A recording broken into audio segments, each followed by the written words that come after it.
Hello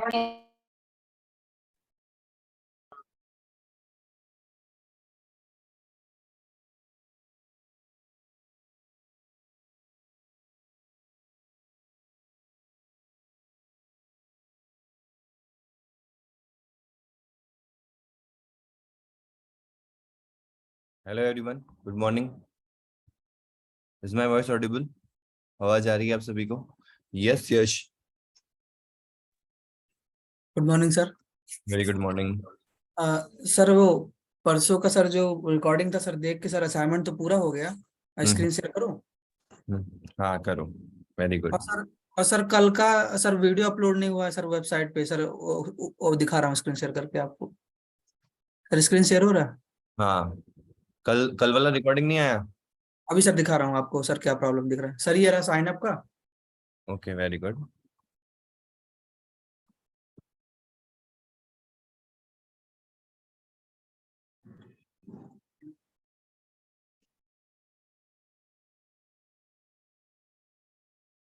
sir sign in का। Very good.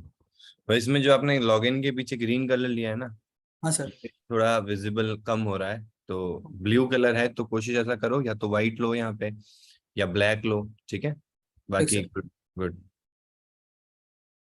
हाँ, अब क्या दिक्कत आ रही है रिकॉर्डिंग में? किसी को भी नहीं मिला है?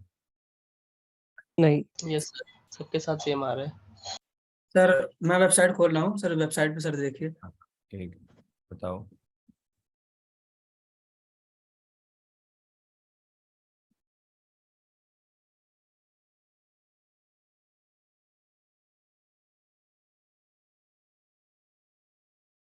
सर 15 का खुल रहा है सर, 17 का बस केवल सर ऐसे ही दिख रहा है, बस बाकी कुछ हो ही नहीं रहा आगे।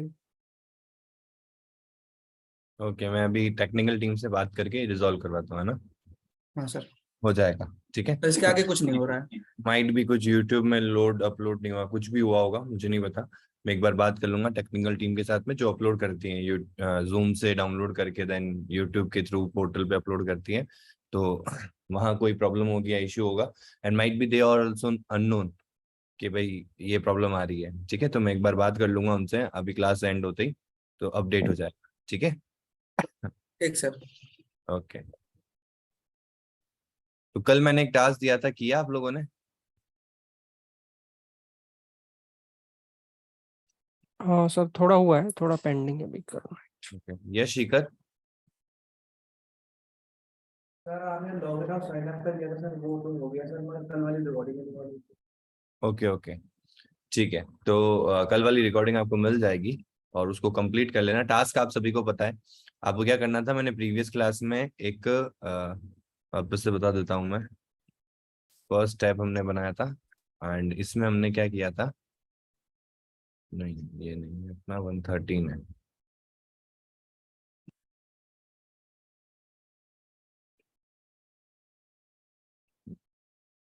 ये हमने किया था, जिसमें हमने क्या किया था कि हमने सिंपल सी एक यूआई बनाई थी, जिससे कि हम पहली बार आज हम ये सीख रहे हैं कि कैसे हम कनेक्ट करते हैं हमारे एक्सएमएल को हमारी कॉटलिन फाइल से, एंड प्लस जो एक्शन परफॉर्म करना है हमको इस बटन के क्लिक पे, या कोई भी एक्शन एक्स वाई जेड कोई भी एक्शन हम परफॉर्म करेंगे, उसका जो मतलब उस इवेंट के जो ऊपर एक्शन परफॉर्म होगा, वो लॉजिक हम कहाँ बिल्ड करेंगे? हमारी कॉटलिन फाइल के अंदर, और यूआई है हमारी एक्सएमएल के अंदर। तो हमने बाइंडिंग को इंक्लूड करते हुए, बिना बाइंडिंग भी हम कर सकते हैं, मैंने आपको ये तरीका बताया। और पहले इसके अल्टरनेट्स भी आते थे, जैसे कि जावा में जाओगे तो जावा में भी अभी ये चीज आ गई है। कॉटलिन के अंदर उन्होंने शॉर्टकट्स निकाले, लाइब्रेरीज निकाली, which is butter knife, and उसके बाद में कॉटलिन का एक्सटेंशन आया, जिसकी हेल्प से भी हम ये चीज करते थे, synthetic extension. But through the time Android realized, and Android ने एक नया फीचर दिया विच इज व्यू बाइंडिंग, जिसमें आप व्यू को बाइंड कर सकते हो। तो ये हमने सीखा था, और अभी आपको मैनुअली हमेशा करना रहेगा। जब भी देखो आप यूआई बना रहे हो तो उसका लॉजिक तो बिल्ड करोगे, ऐसा तो है नहीं कि सिर्फ यूआई देखने के लिए होगी। बहुत रेयर होगा, जैसे अबाउट अस है, तो वो एक ऐसी यूआई हो सकती है जिसमें सिर्फ आप यूजर को बता रहे हो कि देखो ये हमारा ऐप है, ये इसके ये फीचर्स हैं। और उसमें भी कुछ चीजें ऐसी हो सकती है जिसमें आपको कॉल टू एक्शन देना पड़ेगा, तो उसका लॉजिक आप कहाँ लगाओगे? अपनी मेन के अंदर। और कोई भी व्यू को बाइंड करना है जो एक्सएमएल में पड़ा है, उसके लिए हमको क्या यूज करना पड़ता है? View binding. मैं एक बार फिर से आपको बता देता हूँ कि आपको क्या करना होगा। आपकी ग्रिडल स्क्रिप्ट में आना पड़ेगा, बिल्ड और ग्रिडल जो ऐप लेवल वाली होती है ना, सबसे इंपॉर्टेंट होती है तो इस पे आना है, और ये चीज हमने ऐड करी थी, build features view binding true. ये करने के बाद में ये क्या करता है कि जितनी भी आपकी एक्टिविटीज है ना, उनकी एक बाइंडिंग क्रिएट कर देता है। इसको कहते हैं जनरेटेड फाइल्स। ठीक है, हम नहीं क्रिएट करते, ये अपने आप जनरेट करता है। एंड विच इज क्या नाम से होगी, एक्टिविटी अंडरस्कोर मेन है ना, तो इसकी फाइल बनेगी एक्टिविटी मेन बाइंडिंग। अगर जैसे होती है हमारी स्प्लैश एक्टिविटी, तो उसकी एक्सएमएल फाइल होती है एक्टिविटी अंडरस्कोर स्प्लैश, तो उसकी बाइंडिंग बनती है एक्टिविटी स्प्लैश बाइंडिंग। तो इस नाम से आपको वो फाइल मिलती है। आपको फिर जब लिंक करना होता है तो आपको इस तरीके से बाइंडिंग को, ये हम ऊपर बनाते हैं इसलिए है ताकि हम पूरी क्लास में इसको कहीं पे भी यूज कर सके। हमारा सिर्फ मोटिव ये नहीं है कि हमको सिर्फ ऑन क्रिएट में यूज करना है, हमको पूरी क्लास में कहीं पे भी इसकी जरूरत पड़ सकती है, इसके अंदर के व्यूज की जरूरत पड़ सकती है, तो हम इसको ग्लोबल क्रिएट करते हैं। और हम उसको डायरेक्टली इनिशियलाइज नहीं कर सकते क्योंकि ये ऑन क्रिएट के बाद ही हमको मिलती है। तो इसके लिए हम यहाँ पे सिर्फ और सिर्फ टाइप बता देते हैं कि किस टाइप का है, और क्योंकि ये बाद में इनिशियलाइज होगा तो लेट इनिट वैर लगा दिया। ठीक है। और फिर जैसे ही ऑन क्रिएट फंक्शन कॉल होता है तो उसके बाद हम बाइंडिंग को इनिशियलाइज करते हैं using activity main binding dot inflate. Layout inflater class का ऑब्जेक्ट हमको मिलता है बाय डिफॉल्ट इस एक्टिविटी क्लास के अंदर। ठीक है, एंड देन एक फंक्शन होता है इसी एक्टिविटी क्लास का which is set content view. और यहाँ पे हमारा बाइंडिंग का जो रूट एलिमेंट है विच इज ये जो हमारा रूट टैग है, इसका लिंक इसको मिल जाता है ताकि इसके अंदर के सारे कंपोनेंट जब किसमें शो हो जाएंगे, हमारी एक्टिविटी से बाइंड हो चुके हैं, तो एक्टिविटी के साथ कनेक्ट हो गया पूरा का पूरा। इसकी जगह पहले लिखा हुआ था Android dot sorry set content view R dot layout dot something which is your XML file. तो वो तरीका क्या होता था कि रिसोर्स के अंदर, रिसोर्स को हम आर बुलाते हैं, जावा या कॉटन में जब हम कोड लिखेंगे तो रिसोर्स को हम आर बुलाएंगे। आर के अंदर लेआउट नाम का एक फोल्डर होगा, लेआउट के अंदर ये वाली फाइल होगी जिसको हमको यहाँ पे क्या करना है, व्यू में सेट करना है। अब थोड़ा तरीका अलग हो गया, तो उसने क्या किया कि बाइंडिंग तो ले ही रहे हैं हम व्यूज को फाइंड करने के लिए, तो बाइंडिंग का जो रूट एलिमेंट है वही तो सारी चीजें कंटेन करता है, तो वो क्यों ना अपन कंटेंट व्यू में सेट कर दे, तो वो भी एक सही तरीका रहेगा। तो इस तरीके से हम बाइंडिंग डॉट रूट को यूज करते हैं। एंड फिर हमको जो भी काम करना है, जैसे मेरे को बटन ऐड के ऊपर लिसनर लगाना था, तो मैंने binding dot btn add and dot set on click listener लगाया। इसमें हमको एक फंक्शन मिलता है ऑन क्लिक, और इसके अंदर अपन ने काम कर दिया। अब ये जो कल मैंने आपको कराया था ना, ये थोड़ा सा लेंथी तरीका है, बट ये पता होना चाहिए कि अंदर क्या हो रहा है। सेट ऑन क्लिक लिसनर में हमको एक view dot on click listener class का ऑब्जेक्ट प्रोवाइड करना पड़ता है, और ये एक्चुअल में एक इंटरफेस क्लास है। इंटरफेस क्लासेस में क्या होता है, मैंने आपको बताया था कि एब्स्ट्रैक्ट फंक्शंस होते हैं, और आपको एब्स्ट्रैक्ट लिखना नहीं पड़ता। बाय डिफॉल्ट इंटरफेस के अंदर आप कोई भी फंक्शन को सिर्फ डिक्लेयर करके रख सकते हो, आपको जो उस क्लास को यूज करेगा। And these interfaces can not be extended, आप इनको एक्सटेंड नहीं कर सकते, ना ही इनका ऑब्जेक्ट क्रिएट कर सकते हो। ठीक है, आप सिर्फ इनको एज एन पास कर सकते हो कहीं पे भी रेफरेंस में, या फिर इंप्लीमेंट कर सकते हो जैसे कि हम इंटरफेस को करते हैं। ठीक है, क्योंकि इनके अंदर आपको कुछ एब्स्ट्रैक्ट फंक्शंस मिलेंगे जिनको आपको डिफाइन करना पड़ेगा, और यही हमने सीखा। क्योंकि देखो सबका ऑन क्लिक लिसनर अलग हो सकता है ना, बट ऑन क्लिक फंक्शन जो होगा वो सबका सेम रहेगा। ये तब ट्रिगर होगा जब इसको सुन रहा है, इस पे जब भी टैप होगा तो इसको ट्रिगर कर देगा, तो इसके अंदर जो भी आपने लॉजिक बिल्ड किया होगा वो आपका एग्जीक्यूट हो जाएगा। अब इसको और शॉर्ट कैसे करना है, तो आप यहाँ देखो एक लाइन बन के आ रही है विच इज के सजेशन है। ये आपको कह रहा है कि यार आप बहुत लेंथी तरीका यूज कर रहे हो, आप लैम्डा फॉर्मूला यूज करो और इसको शॉर्ट कर दो, कन्वर्ट टू लैम्डा। जैसे ही मैं लैम्डा में कन्वर्ट करूंगा ना, तो सिर्फ ये ब्रैकेट दिखेगा आपको और ये ब्रैकेट दिखेगा, क्योंकि एक्चुअल में हम देखें तो कॉटलिन और लैम्डा क्या करता है, रिडंडेंसी को हटाता है। हमको सबको पता है कि यार ऑन क्लिक लिसनर में आपको view dot on click listener का क्लास का ऑब्जेक्ट प्रोवाइड करना पड़ेगा, और फिर उसके अंदर ऑन क्लिक फंक्शन होगा, उसके अंदर आप सारा काम करोगे, तो ये सारी चीज को ऑमिट कर देता है, और सिर्फ आपको अंदर ऑन क्लिक पे क्या काम करना है वो प्रोवाइड कर देता है। अब आप कहोगे यार ऑन क्लिक में हमको व्यू मिल रहा है, तो जब अब डायरेक्ट ये आ जाएगा तो व्यू कहां से मिलेगा, तो व्यू आपको लैम्डा के अंदर से ही मिलेगा, इट नाम से। अब मैं आपको बताता हूँ कैसे। यहाँ पे जाओ, कन्वर्ट टू लैम्डा करो, और ये देखो यहाँ पे आ गया, और यहाँ देखो इट कॉलन व्यू, एक सजेशन आ रहा है। ठीक है, तो इट इज काइंड ऑफ कि भाई यहाँ जो व्यू मिलता है ना वो रेफरेंस आपको इट से मिलेगा, तो कहीं भी अगर आपको उसके ऑन क्लिक के अंदर का व्यू की जरूरत पड़े तो आप इट से यूज कर सकते हो। अब आप कहोगे यार इट समझ में नहीं आ रहा है, यहाँ पे व्यू है तो हम हमारा नाम नहीं दे सकते क्या, बिल्कुल आप दे सकते हो। जैसे आपको अपना नाम देना है तो वी दिया आपने, अब वो इट की जगह रिप्लेस हो गया वी से। अब जहां पे भी आपको यूज करना है उस व्यू को कॉल करने के लिए तो आप वी कॉल कर सकते हो। ठीक है, ये लैम्डा फॉर्मूला होता है जो हम यूज करते हैं ताकि हमारा कोड और कट शॉर्ट हो जाए, जो रिडंडेंट कोड है वो हमको लिखने की जरूरत ना पड़े। तो आपको सिंपल सा क्या करना है कि जब भी आपको क्लिक लिसनर लगाना है तो आपको इतना बड़ा तरीका लिखने की जरूरत नहीं है। btn add dot set on click listener लिखोगे ना तो आपको दो ऑप्शन मिलेंगे। देखो एक तो ये मिल रहा है डॉट डॉट डॉट आगे कर्ली ब्रैकेट पीछे कर्ली ब्रैकेट, और एक मिलेगा ये ब्रैकेट वाला। तो जो हमने कल किया था ना वो ब्रैकेट वाला किया था, ये स्मॉल ब्रैकेट्स वाला, जिसमें मैंने आपको डिटेल तरीका बताया था कि एक्चुअल में होता क्या है। यहाँ पे एक इंटरफेस क्लास होती है जिसको हम कॉल करते हैं, उसके अंदर का एब्स्ट्रैक्ट फंक्शन हम डिफाइन करते हैं और अपना डेफिनेशन देते हैं उसमें, ठीक है। बट ये कहता है कि यार ये शॉर्ट तरीका है, आप सीधा इसमें डालो और ये आ गया आपका on click listener and you are good to go. तो जो भी आपको इस बटन के क्लिक पे करवाना है वो आप यहाँ लिख सकते हो, तो ऑटोमेटिकली इसी फंक्शन को कॉल करेगा, ठीक है। This is the smart way and this is the way we will be using most commonly. But पता होना चाहिए कि इन डिटेल क्या हो रहा है, ताकि आपको एक्चुअल में पता तो चले कि यहाँ पे ऑन क्लिक लिसनर पे एक्चुअल में चीजें कैसे फंक्शन कर रही है, ठीक है। और ये चीज जावा में ऐसे ही होती थी, ये अब हमारे पास में लैम्डा कैलकुलस आया है, लैम्डा फॉर्मूला आया है, जिससे कि हम इन चीजों को और बेटर कर सकते हैं रिडंडेंसी को हटा के, ठीक है। और कोटलिन में भी कुछ बाय डिफॉल्ट ऐसे फंक्शंस मिलते हैं जो और कोड को शॉर्ट कर देता है, तो ये दोनों का कॉम्बिनेशन आपके कोड को शॉर्ट करने के लिए यूज में आता है, ठीक है। अब यहाँ पे भी जैसे मैंने ये लिया है, अब इसको भी मैं कमेंट कर सकता हूँ, और मैं क्या कर सकता हूँ यहाँ पे डायरेक्टली सम की जगह कर्ली ब्रैकेट्स लगाया, नंबर 1 प्लस नंबर 2, ये मैं डायरेक्टली भी कर सकता हूँ, ठीक है। अब ये क्या कह रहा है, string letter set text can not be, तो ये कह रहा है कि यार ये जो आप टेक्स्ट सेट करो ना हार्ड कोडेड है, तो इसको क्यों ना आप वेरिएबल में लो या फिर आप कहीं ना कहीं डिफाइन करो फिर यहाँ सेट करो, तो इसको आप लीव कर सकते हो। ये कॉन्केटिनेट का भी एरर दे रहा है, एरर नहीं दे रहा है, ये वार्निंग दे रहा है कि आप इसको डायरेक्टली सेट टेक्स्ट में ना कॉन्केटिनेशन कर रहे हो, आप पहले इस चीज को करो, but it depends on your choice. तो this is the best way जिसमें हमारा कोड कम हो जाए, ठीक है। तो हमने यहाँ पे हमारा काम कर लिया, और अब हम क्या करते हैं, यश शिखर सर आपने वो होमवर्क दिया था, स्क्रीन शेयर करो सर उसकी। क्या कह रहे हो? मैं वो परसों होमवर्क दिया था ना यूआई का बनाने का, हाँ हाँ, करते हो सर उसकी। आपकी आवाज प्रॉपर नहीं आ रही, क्या कह रहे हो आप? स्क्रीन शेयर करो स्क्रीन। हाँ हाँ, स्क्रीन शेयर कर दो। बना लिया आपने यूआई, लॉगिन साइन अप?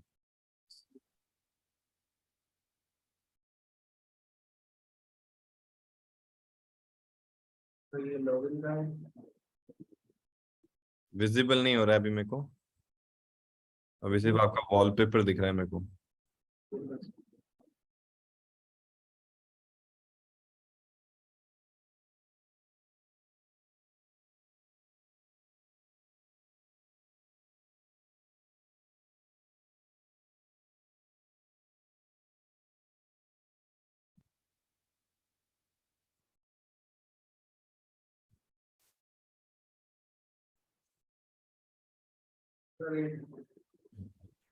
क्या हुआ, हैंग हो गया? कंट्रोल ऑल्ट शिफ्ट करो, कंट्रोल ऑल्ट डिलीट करो, उसमें आ जाएगा।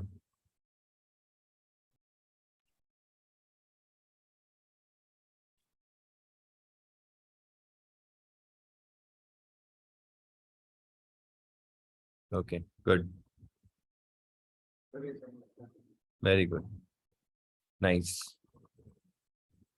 गुड शिखर।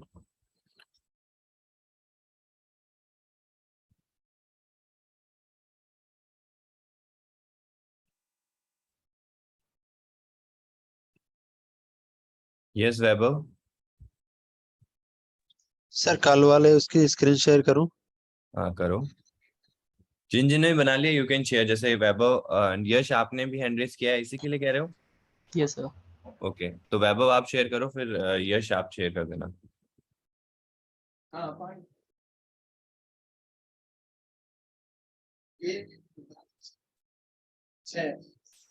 सर ये ऐसे लगा दिए थे मैंने, ये ऊपर टेक्स्ट व्यू ओके, और नीचे बटन्स और वेरी गुड, नीचे ये टेक्स्ट व्यू लगा हुआ है, एडिट टेक्स्ट ऊपर है, नीचे टेक्स्ट व्यू लगा हुआ है। वेरी गुड, और इसका लॉजिक लगा दिया आपने? हाँ लॉजिक हो गया सर, चला के दिखाऊं? हाँ वेरी गुड, सर दिखा ये दो। ऊपर ये आ गई, ये क्या कहते हैं इसको, क्या? म्यूट स्टार्ट वीडियो, ये जूम के कंट्रोल्स आ गए वो। हाँ अब ठीक हाँ है, तो ये उसको चले ट्रैक गए। ट्रैक करके नीचे ले आओ। हाँ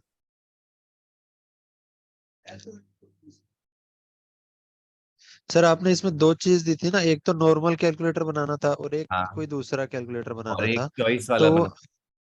वो नॉर्मल कैलकुलेटर तो बन गया, वो नहीं पता मुझे उसमें क्या करना था, वो जो दूसरे वाले मैं कैलकुलेटर में। अभी आपको वापस एक बार क्लियर कर देता हूँ कैसे करना है आपको।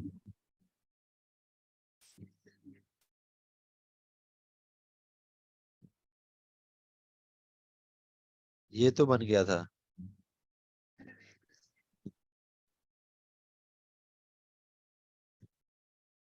गुड, ओके ये फ्लोट ले लिए थे मैंने सर ये। Okay, very good. ताकि पॉइंट में भी वैल्यूज आए तो वो शो कर सके। हाँ तो दूसरे वाले में आपको क्या करना था, इसके जस्ट नीचे एक बटन बनाना है। जैसे अभी आपका है ना, ऐड सब मल्टीप्लाई डिवाइड, तो ऐसे ही आपको इसके हाँ नीचे एक बटन बनाना है। हाँ, ये बनाया? बटन तो लगा दिया, लेकिन करना क्या है इसका? करना ऐसा है कि अभी आप जब ऐड पे टैप करते हो, ये सबके लिए जिनको नहीं हाँ समझ में आया है, तो अभी आप ऐड पे टैप करते हो, सब पे टैप करते हो, मल्टीप्लाई डिवाइड पे करते हो, तो एक्चुअल में रिजल्ट आ जाता है। अब करना क्या है कि अच्छा जैसे मैं ऐड पे टैप करूँ ना, उसके बाद मेरे को कैलकुलेट पे टैप करना पड़ेगा। तो हम ये मैनेज करेंगे कि भाई उसने यूजर ने कौन से ऑपरेटर को सिलेक्ट किया है और फिर कैलकुलेट पे टैप किया है। जैसे अगर आपको अच्छा, याद हो, मतलब प्रोग्राम्स करवाए थे तो उसमें मैंने आपको एक टास्क दिया था इफ एल्स के अंदर, कि भाई आपको चॉइस पूछनी है यूजर से। चॉइस 1 है तो हाँ ये करना है, चॉइस 2 है तो ये करना है, चॉइस 3 है तो ये करना है, चॉइस 4 है तो ये करना है। तो वही सेम यस काम सर। आपको यहाँ पे भी करना है। बस यहाँ पे क्या होगा कि आपको चॉइस यूजर से नहीं पूछनी। यूजर तो ग्राफिकल यूजर इंटरफेस से दे रहा है कि भाई मैं ऐड पे टैप कर रहा हूँ, तो मुझे ऑब्वियसली आप पता करो ना कि मैंने ऐड पे टैप किया है। तो आपको इन चारों बटन के ऊपर एक फ्लैग वैल्यू ले लो, या एक चेक वैल्यू ले लो, या एक चॉइस वैल्यू ले लो, जिसको इंटीजर ले सकते हो आप। ठीक है? ऐड पे टैप होगा, ठीक है। वैल्यू 1 कर दो। सब पे टैप होगा तो उसकी वैल्यू 2 कर दो, मल्टीप्लाई पे 3 कर दो, डिवाइड पे 4 कर दो। फिर कैलकुलेट पे आपको ये चेक लगाना है कि अगर 1 है वैल्यू चॉइस की तो एडिशन करना है, चॉइस की वैल्यू 2 है तो सब्ट्रैक्शन करना है, चॉइस की वैल्यू 3 है तो मल्टीप्लाई करना है, और चॉइस की वैल्यू 4 है तो डिवाइड करना है। ठीक है? ओके सर, तो मतलब एक बार उसको स्टोर कर लेना कहीं पे, और कैलकुलेट पे क्लिक करने पे ही उसको हाँ, डिस्प्ले उसको करवाना चेक है। करना है कि भाई डिस्प्ले नहीं, उसको चेक करवाना है कि वो वैल्यू क्या है।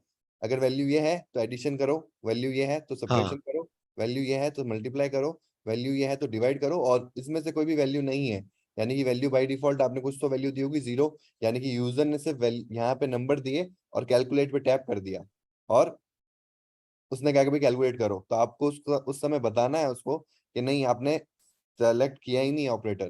तो कैसे पता चलेगा? जब आपका चॉइस 0 ही रह जाए, क्योंकि देखो ऐड सब अच्छा मल्टीप्लाई और डिवाइड पे तो 1 2 3 4 में से कुछ ना कुछ आ ही जाएगा। अगर 1 2 3 4 में से कुछ ना आए तो दैट मीन्स 0 है। तो 0 पे आप वहां पे ये प्रिंट करवा सकते हो कि भाई please select an operator before performing any operation. ठीक है? Okay sir. अब एक एक और चीज बताता हूँ, बैक आओ।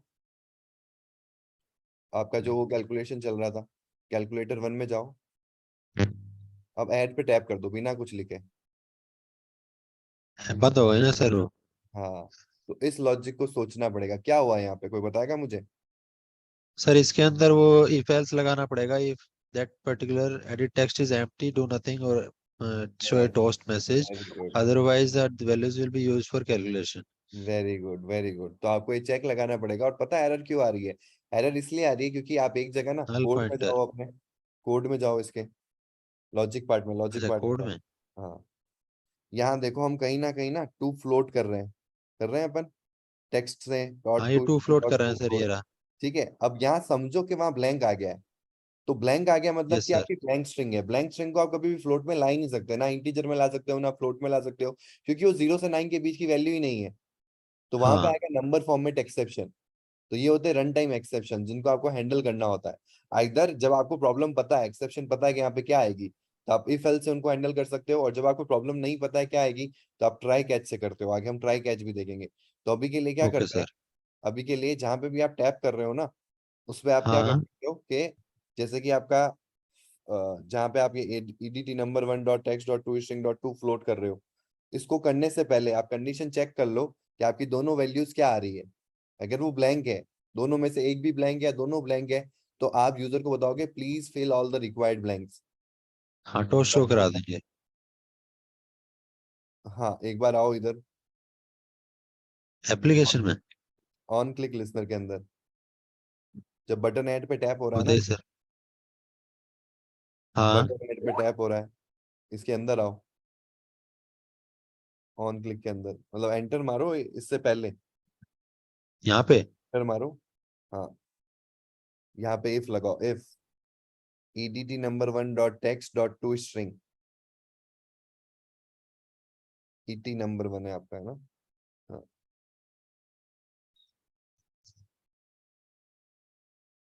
डबल इक्वल्स टू, या एक सीधा आंसर करे तो नॉट इक्वल्स टू कर दो।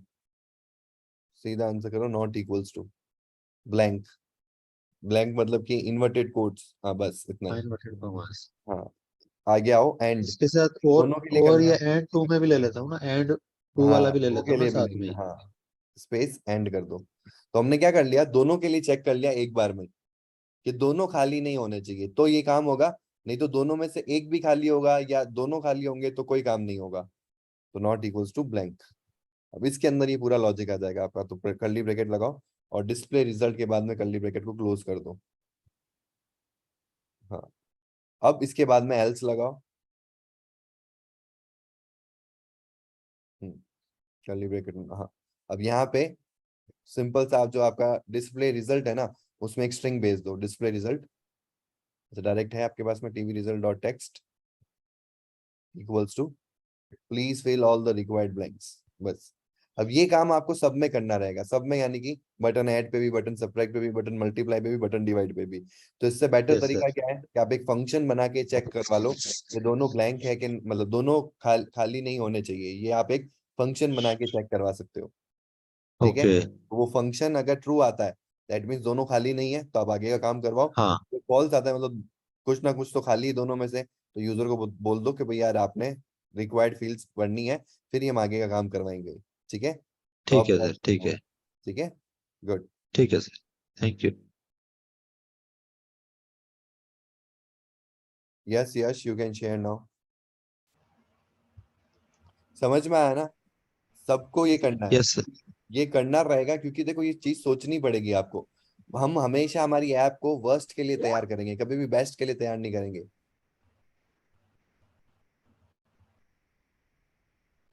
तो शो हो रहा है। एक सेकेंड, हाँ हाँ शो हो रहा है, वेरी गुड। सर मेरे को व्यू बाइंडिंग वाला आइडिया नहीं था, तो मैंने नॉर्मल इसी से कर दिया, फाइंड व्यू बाइंड से ही। क्यों, कल वाली क्लास में आए थे आप? आया था, वो रिकॉर्डिंग की वजह से याद नहीं था ना, मेरे को लगा रिकॉर्डिंग में अच्छा देख अच्छा लेंगे। अच्छा, समझ में तो आ गया ना व्यू बाइंडिंग हाँ कैसे सर, करते आ गया। मैंने चेक वाला करा है सर। हैं। Very good very good. और एल्स में चेक करवाया, एल्स में अगर आ जाता है तो? नहीं सर, एल्स नहीं है, अगर एल्स वाला जीरो आ पार्ट गया, में। अगर किसी ने टैप ही नहीं किया उस बटन पे, हम्म। समझ रहे हो? यस आपने तो सर। चेक लगा दिया कि रिजल्ट चेक 1 हो, चेक 2 हो, फिर आपने चेक 3 किया होगा, फिर चेक यस। 4 किया होगा, ठीक है। और अगर किसी ने टैप ही नहीं किया हो तो कुछ भी नहीं होगा।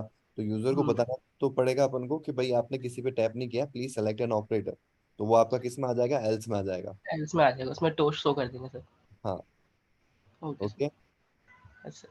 और इसमें एलसिफ एलसिफ लगाओ ना। देखो आप एक चीज और समझो, आप जब इफ 4 बार लगा रहे हो ना, तो ये 4 बार इफ एग्जीक्यूट हो रहा है, पता है आपको? ऊपर जाओ, यस। तो पहला इफ चेक होगा, फिर भले ही दूसरा वाला ट्रू नहीं भी है तो भी चेक करेगा वो, तीसरा वाला ट्रू नहीं भी है तब भी चेक करेगा, चौथा वाला ट्रू नहीं भी है तब भी चेक करेगा, क्योंकि आपने सिर्फ इफ लगाया है, तो इफ का फ्लो जो रहेगा वो चेक होगा। लेकिन अगर ये सेम चीज आपने एलसिफ एलसिफ में लगाई होती, तो अगर पहला वाला ट्रू हो जाता, तो वो एलसिफ वाले पार्ट को एग्जीक्यूट ही नहीं करता, भले चेक ही नहीं करता वो, ठीक है। और हमको तो यही चेक करना है ना कि अगर चेक 1 हो तो फिर बाकी का क्या मतलब, 2 हो ही नहीं सकता ना, 2 और 3 4 हो ही नहीं सकता जब 1 है तो। और अगर 1 यस। नहीं है तो 2 के लिए चेक करो। अगर 2 हो गया तो 3 और 4 नहीं हो सकता, 2 भी नहीं है तो 3 और 4 हो सकता है, तो 3 के लिए चेक करेगा वो। तो इसमें बेटर तरीका है कि आप एलसिफ यूज करो, इफ एलसिफ एलसिफ। और यहाँ पे ना हम एक और चीज को यूज करेंगे आगे चल के, वैन। वैन को भी यूज कर सकते हो। स्विच केस यहाँ पे नहीं होता है कॉटलिन में। तो कॉटलिन क्या करता है, उसका अल्टरनेट निकाला है कॉटलिन ने, वैन। जैसे आपका स्विच केस काम करता है ना, वैसे ही आपका वैन काम करता है। तो एलसिफ लगाने से आपके बेस्ट केस में ना 3 कंडीशंस और चेक नहीं होगी, तो that will be the best situation. Very good. और लास्ट में एल्स लगा देना, गुड। चलो अब आगे चलते हैं।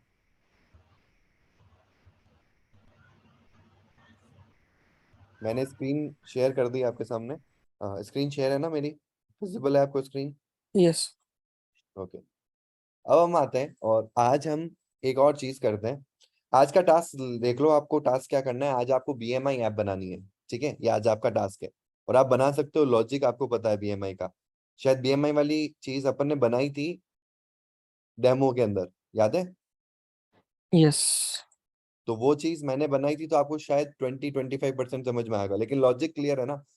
तो लॉजिक क्या है, लॉजिक ये है कि भाई बीएमआई का मतलब होता है बॉडी मास इंडेक्स। तो आपको यूजर से वेट निकालना है, वेट पूछना है उससे, हाइट पूछनी है। हाइट में क्वेश्चन मार्क आता है कि हम हाइट किस में पूछे।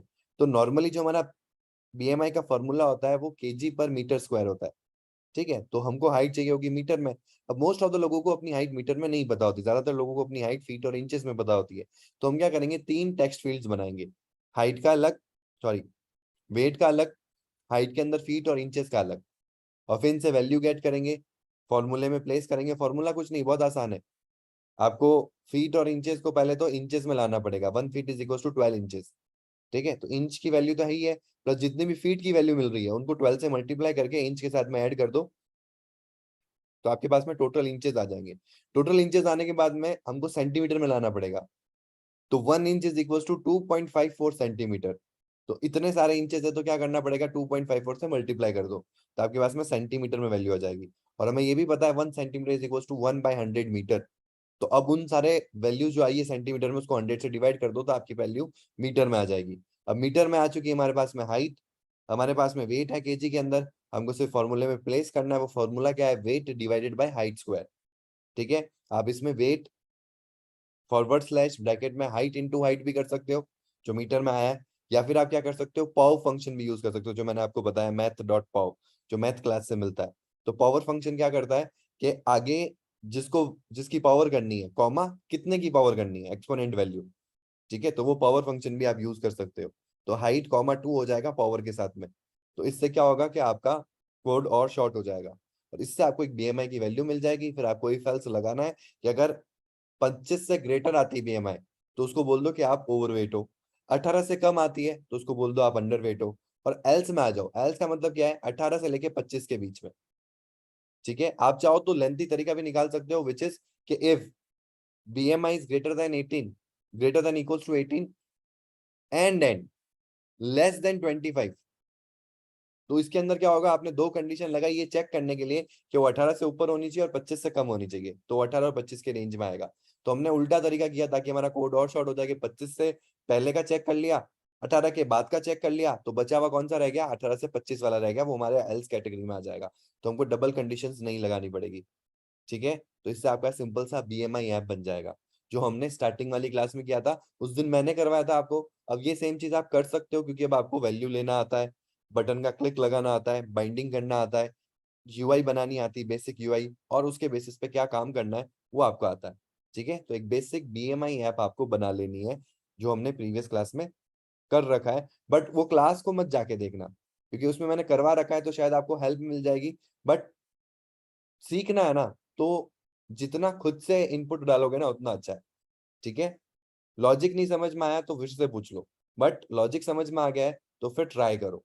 भले ही आप बीच में अटक जाओ, it will be very good and very impressive कि आप नेक्स्ट क्लास में पूछो कि सर मैं यहाँ आके अटक गया हूँ, मैंने वीडियो नहीं देखा आप वाला डेमो वाला, मेरे को याद था कि इतना किया था आपने, वो मैंने मेमोराइज कर रखा था, उसके बेसिस पे जो आपने कल बताया था उसके बेसिस पे मैंने ये ऐप बनाई और मैं यहाँ आके अटक गया हूँ, या यहाँ मेरी प्रॉब्लम आ रही है, तो उसको रिजोल्व करेंगे। और हम वो जो लर्निंग होगी ना, वो आप जिंदगी भर नहीं भूलोगे।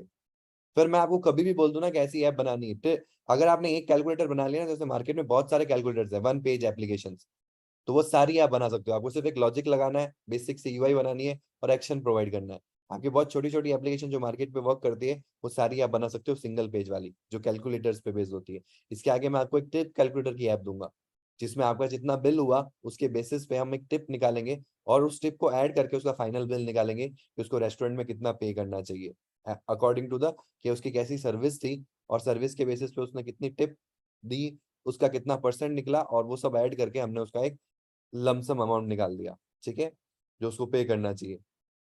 अब हम आ जाते हैं एक नए प्रोजेक्ट के अंदर। तो हम आज एक और थोड़ा एनहेंस हो रहे हैं हमारे इस पर्टिकुलर फील्ड में, विच इज कि हम आज यहाँ पे एक गेम बनाएंगे, छोटा सा ही गेम है बट बहुत ज्यादा पॉपुलर गेम है, which is tick tech to. I hope आप सभी ने अपनी लाइफ में एक बार तो खेला ही होगा इसको, खेला है ना सभी ने टिक टैक टो। यस। तो मैं आपको एक बार टिक टैक टो गेम ऑनलाइन भी होता है, एक बार मैं आपको फ्लो दिखा देता हूँ। देखो ये रहा, गूगल बाय डिफॉल्ट आपको एक देता है, ठीक है।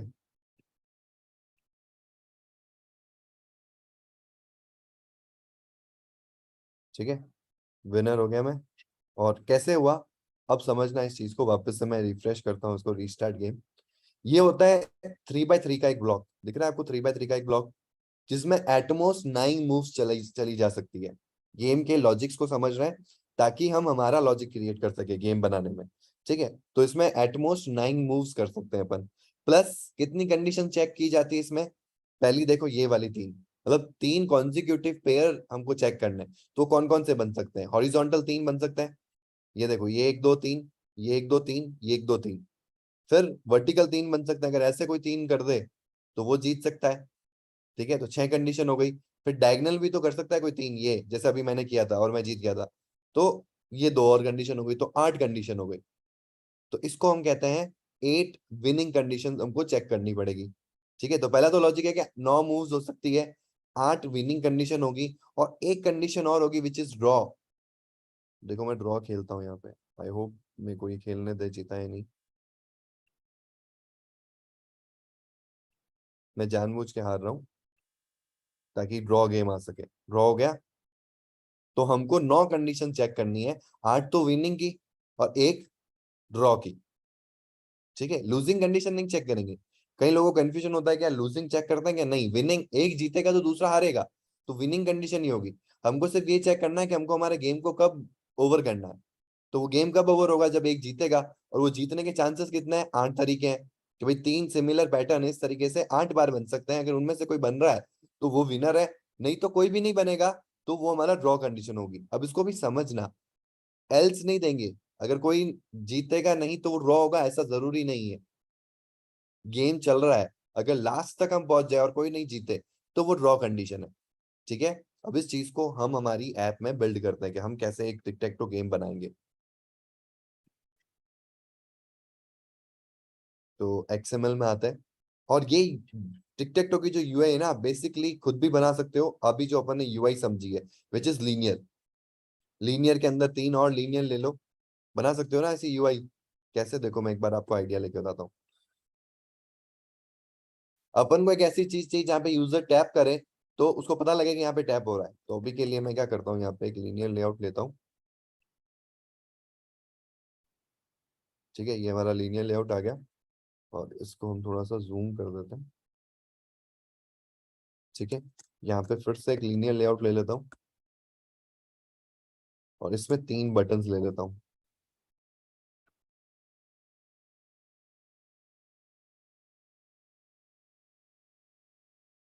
ठीक है, और ये लीनियर लेआउट में 3 बार लगा देता हूँ।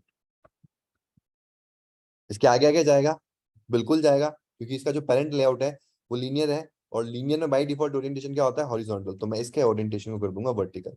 बन गया हमारा एक सिंपल सा टिक टैक टो जैसा यूआई। हम और इनहेंस नहीं कर रहे हैं अभी यूआई के अंदर, हम सिर्फ यहाँ पे एक बेसिक यूआई बना रहे हैं, क्योंकि हमको पहले लॉजिक इंटीग्रेट करना है। अगर हमको लॉजिक समझ में आ गया ना, तो फिर आप यूआई में जैसा चाहो वैसा यूआई बना सकते हो। आप पीछे एक बैकग्राउंड ले सकते हो ऐसा, जैसा भी उसने बॉक्स बना रखा था, और सब जगह आप एक क्या कर सकते हो, टेक्स्ट व्यू लगा सकते हो, और उन टेक्स्ट व्यू के भी ऊपर क्लिक लगा सकते हो, तो वो डिजाइन भी आप बना सकते हो। बट अभी के लिए हम क्या कर रहे हैं, हम सिंपल से एक यूआई बना रहे हैं। तो ये यूआई तो हम यहाँ से बना ही सकते हैं, और इसको अगर मैं ग्रेविटी सेंटर कर दूं तो ये सेंटर में आ जाएगा, और सिंपल सी हमारी टिक टैक टो की डिजाइन जो है वो बन जाएगी। ठीक है, यही चाहिए था ना, 9 मूव्स होंगे, तो अब इस पे टैप करेगा तो हम इस टैप के ऊपर एक्स या ओ के अंदर गेम चलाएंगे, और फिर कंडीशन चेक करेंगे। ठीक है, ये बेसिक सी डिजाइन हमने बनाई। अब इसमें देखो कोड कितना लग गया, 3 लेआउट्स लिए, लेआउट के अंदर फिर से 3 बटन लिए। इसको और आसान कर सकते हैं, क्यों कर सकते हैं, क्योंकि मैंने यहाँ पे एक चीज नोटिस करी कि ये तो ग्रिड पैटर्न है, कॉलम्स एंड रो का काउंट, तो हम इसको हटाएंगे और क्या करेंगे, हम यहाँ पे ग्रिड लेआउट ले लेते हैं। बिल्कुल, अब ग्रिड लेआउट की इंपॉर्टेंस हमको समझ में आएगी। कब ग्रिड लेआउट को यूज करना है, जब आपको रोज एंड कॉलम का एक परफेक्ट मैच दिखे, तो आप ग्रिड लेआउट को यूज कर सकते हो। इसको हम रैप रैप कर देंगे, जितना कंटेंट होगा उतनी इसकी साइज बढ़ती जाएगी। और यहाँ पे हम क्या लेंगे, ग्रिड लेआउट की खास बात होती है, खास बात क्या होती है कि ये चाहता है ना कि आप एक पैटर्न को मैनेज करो, मतलब एक फिक्स साइज होगी, आप जो भी साइज दो। अब देना चाहो तो आप मल्टीपल साइज दे सकते हो। बाय डिफॉल्ट ये क्या करता है कि जो भी व्यू, जो भी विजिट आप इसके अंदर, जो भी क्लास मतलब व्यू की आप यहाँ प्लेस करोगे इसके चाइल्ड में, तो उसकी डिफॉल्ट वैल्यू ले लेगा ये। जैसे कि बटन की एक डिफॉल्ट वैल्यू होती है, जब हम क्या करते हैं, रैप रैप करते हैं तब आती है। अब देखो यहाँ पे मेरे को देने की जरूरत नहीं है wrap rep, अपने आप इसने डिफॉल्ट वैल्यू ले ली। ये इसकी खास बात होती है, अगर डिफॉल्ट वैल्यू आपके किसी व्यू के अंदर है तो आपको देने की जरूरत नहीं, wrap rep अपने आप वो ले लेगा। टेक्स्ट व्यू होता तो टेक्स्ट व्यू की डिफॉल्ट वैल्यू क्या होती है, पॉइंट, तो यहाँ देखो एक पॉइंट बन जाएगा, ठीक है। तो आपको फिर यहाँ पे मैन्युअली विड्थ और हाइट देनी पड़ेगी टेक्स्ट व्यू के लिए, बट बटन हम यूज कर रहे हैं तो बटन में देने की जरूरत नहीं है, क्योंकि बटन में जो डिफॉल्ट वैल्यू होती है वो आपकी क्या होती है, wrap, जो एक फिक्स साइज होती है डिफॉल्ट में, जब हम wrap भी करते हैं तो ये आता है। तो ये अगर आपको इससे छोटा चाहिए तो फिर आप विड्थ और हाइट में जा सकते हो, ठीक है। तो अब हम क्या करते हैं, यहाँ पे बटन्स बनाते हैं, बिल्कुल, एक और बटन बनाया, तीसरा और बटन बनाया, चौथा और बटन बनाया, पर ये तो हमारा लीनियर की तरह ही काम कर रहा है, ये तो आगे आगे जाता जा रहा है। हमको तो क्या चाहिए था, ग्रिड पैटर्न चाहिए था, और ग्रिड भी लिया है। तो ग्रिड में सबसे इंपॉर्टेंट चीज होती है आपकी कॉलम काउंट। रो, दो चीजें होती है, कॉलम काउंट होता है, एक रो काउंट होता है। रो काउंट आपका ये होता है, ये रोज होती है, देखो 1 2 3 ऐसे, कैसे समझाऊं मैं आपको, जैसे कि अगर मैं व्हाइट बोर्ड पे आता हूँ, अगर आपने रो और कॉलम में डिफरेंस पता कर लिया ना तो आपको कॉन्सेप्ट क्लियर हो जाएगा। अगर आपने बचपन में टाइम टेबल बनाया, कभी बनाया है स्कूल्स के अंदर टाइम टेबल, तो वहां पे आपने टाइम टेबल में ऐसा ही कुछ किया होगा। तो वहां पे जो टेबल क्रिएट होती है, टेबल में भी तो रोज एंड कॉलम्स होते हैं, तो ये जो होती है ना, ये रोज होती है, जो वर्टिकल हॉरिजॉन्टली होती है, ये रोज है। अभी एक ही रो है, देखो एक ही रो में सब कुछ आ रहा है ना। और ये जो होता है वर्टिकल जो लाइंस होती है, ये आपके कॉलम्स होते हैं, ठीक है, हमेशा ध्यान रखना। तो रो काउंट और कॉलम काउंट हमको देना पड़ेगा। तो कॉलम काउंट का मतलब क्या है कि कितने कॉलम्स बनाने हैं आपको, जैसे 1 2 ऐसे कितने कॉलम्स बनाने हैं वर्टिकल, तो मेरे को 3 बनाने हैं हमारे हिसाब से, अभी मैं 2 लेता हूँ फॉर एग्जांपल, तो देखो कॉलम कितने हो गए। अब रो मैं दूं चाहे नहीं दूं, रो अपने आप बढ़ रही है, देखो। अब रो को अगर मैं फिक्स भी कर दूंगा ना तो कुछ नहीं होगा, जैसे मैंने रो को 1 कर दिया तो वो हटा नहीं पाएगा। तो रो काउंट दो चाहे मत दो, इट्स अननेसेसरी, तो you can skip the row count. Important चीज क्या है, इसका बाय डिफॉल्ट जो ओरिएंटेशन होता है ना, वो क्या होता है, लीनियर जैसा होता है, ओरिएंटेशन हॉरिजॉन्टल। तो उस केस में कॉलम काउंट देना बहुत इंपॉर्टेंट है, कि किसके बाद में वो नेक्स्ट आइटम नीचे आ जाए। यहाँ देखो 2 कॉलम्स हैं, तो इसमें एक कॉलम ये, दो दूसरा कॉलम ये, अगर मैं ये 1 कर दूंगा ना तो ये आपका लीनियर हो गया, वर्टिकल अलाइनमेंट, ठीक है। 3 करूंगा तो ये 3 का पैटर्न बन रहा है, 4 करूंगा तो ये 4 बन जाएगा, 5 करूंगा तो सबके सब एक में आ जाएंगे। अब जो इसके बाद में बटन दूंगा ना वो जस्ट इसके नीचे आएगा। जैसे मैं ये सारे बटन ले लेता हूँ, इसी को वापस कॉपी करके इधर पेस्ट कर देता हूँ, तो ये सब नीचे आ गए, ठीक है। ऐसे 3 करूंगा तो ये आ गया हमारे पास में। और अब मैंने ना एक बटन एक्स्ट्रा ले लिया, तो ये सिंपल सा मेरी डिजाइन बन गई, ज्यादा कोड नहीं लिखना पड़ा। अभी मैंने सेम डिजाइन बनाई थी लीनियर के अंदर लीनियर लेके, बट वहां मेरे को देखा क्या नहीं, इससे भी कम टाइम में और बेटर तरीके से मैं ये यूआई बना सकता हूँ। तो मैंने किसकी जरूरत, मेरे को किसकी जरूरत पड़ी, ग्रिड लेआउट की, और मैंने ग्रिड लेआउट को यूज किया और इस यूआई को डिजाइन किया। समझ पा रहे हो। तो कभी भी आपको ऐसी ग्रिड डिजाइन बनानी हो जिसमें आपको रोज एंड कॉलम्स को स्पेसिफिकली यूज करना है, जहां आपको लग रहा है, तो आप उस केस में ग्रिड लेआउट को भी यूज कर सकते हो, ठीक है। तो हमने एक बेसिक सी यूआई बना दी है, और इन सारे 9 बटन्स का रन टाइम में काम आने वाला है, आने वाला है ना। सब पे टैप लगाएंगे अपन, इसके टैप पे क्या काम करना है, इस पे टैप के क्या काम करना है, तो सबकी आईडीज देना बहुत इंपॉर्टेंट है। जैसे कि मैंने प्रीवियस क्लास में बताया था, जो चीज भी आपकी कॉटलिन में यूज में आएगी उन सब की आपको आईडी देनी है। बिना आईडी के आप पहचानोगे कैसे कौन से बटन पे क्या काम करना है, या किस चीज पे क्या एक्शन परफॉर्म करना है, ठीक है।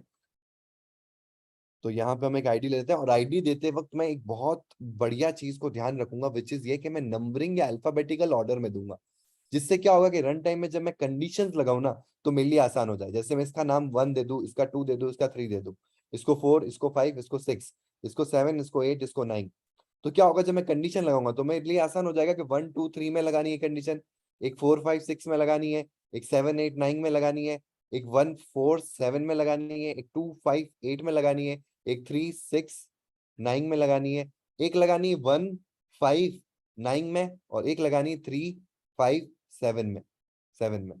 तो ये हो जाएगी मेरी 8 कंडीशन। तो मेरे लिए काफी आसान हो जाएगा अगर मैं ऐसा करता हूं तो। हाँ, तो मैं इसमें बेटर तरीका है कि इनको 1 2 3 से या ABCD करके, जिससे कि मैं रिलेट कर पाऊं जो भी है। अब मैं केवल 1 दे दूंगा ना, this is not a good way, क्योंकि देखो आपको कभी भी रिसोर्स का नाम फाइल में भी याद करो, रिसोर्स के अंदर मैंने फाइल नेम में भी कहा था कि आपका फाइल नेम कभी भी लेटर नंबर से शुरू नहीं होना चाहिए। वेरिएबल का नाम भी आप नंबर से शुरू नहीं करोगे, वैसे ही आईडी का नाम भी आप कभी 1 से नहीं रखोगे, मतलब नंबर से कभी भी नहीं रखना है। ये देखो क्या कह रहा है, इनवैलिड रिसोर्स रेफरेंस, तो आप 1 नहीं रख सकते। और मैंने स्टार्टिंग में भी आपको एक चीज कही थी कि आपको क्या करना है, पहले एक एब्रीवेशन लेना है कि एक बटन है तो BTN लगा दो, क्या काम कर रहा है, 1 का काम कर रहा है। अगर आपको 1 नहीं समझ में आ रहा है, अल्फाबेट लेना है, तो आप BTN A ले लो, जो भी आपको सही लगे। ठीक है, तो मैं यहाँ पे 1 ले लेता हूँ।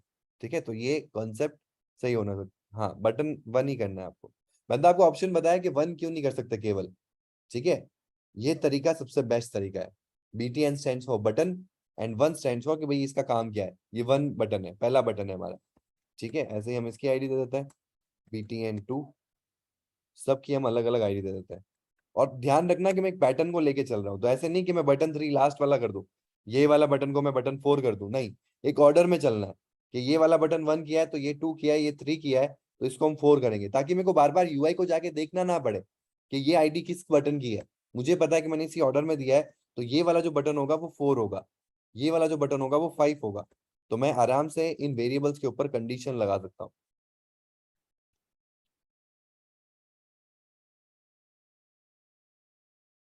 सबकी आईडी दे देते हैं BTN7, BTN8,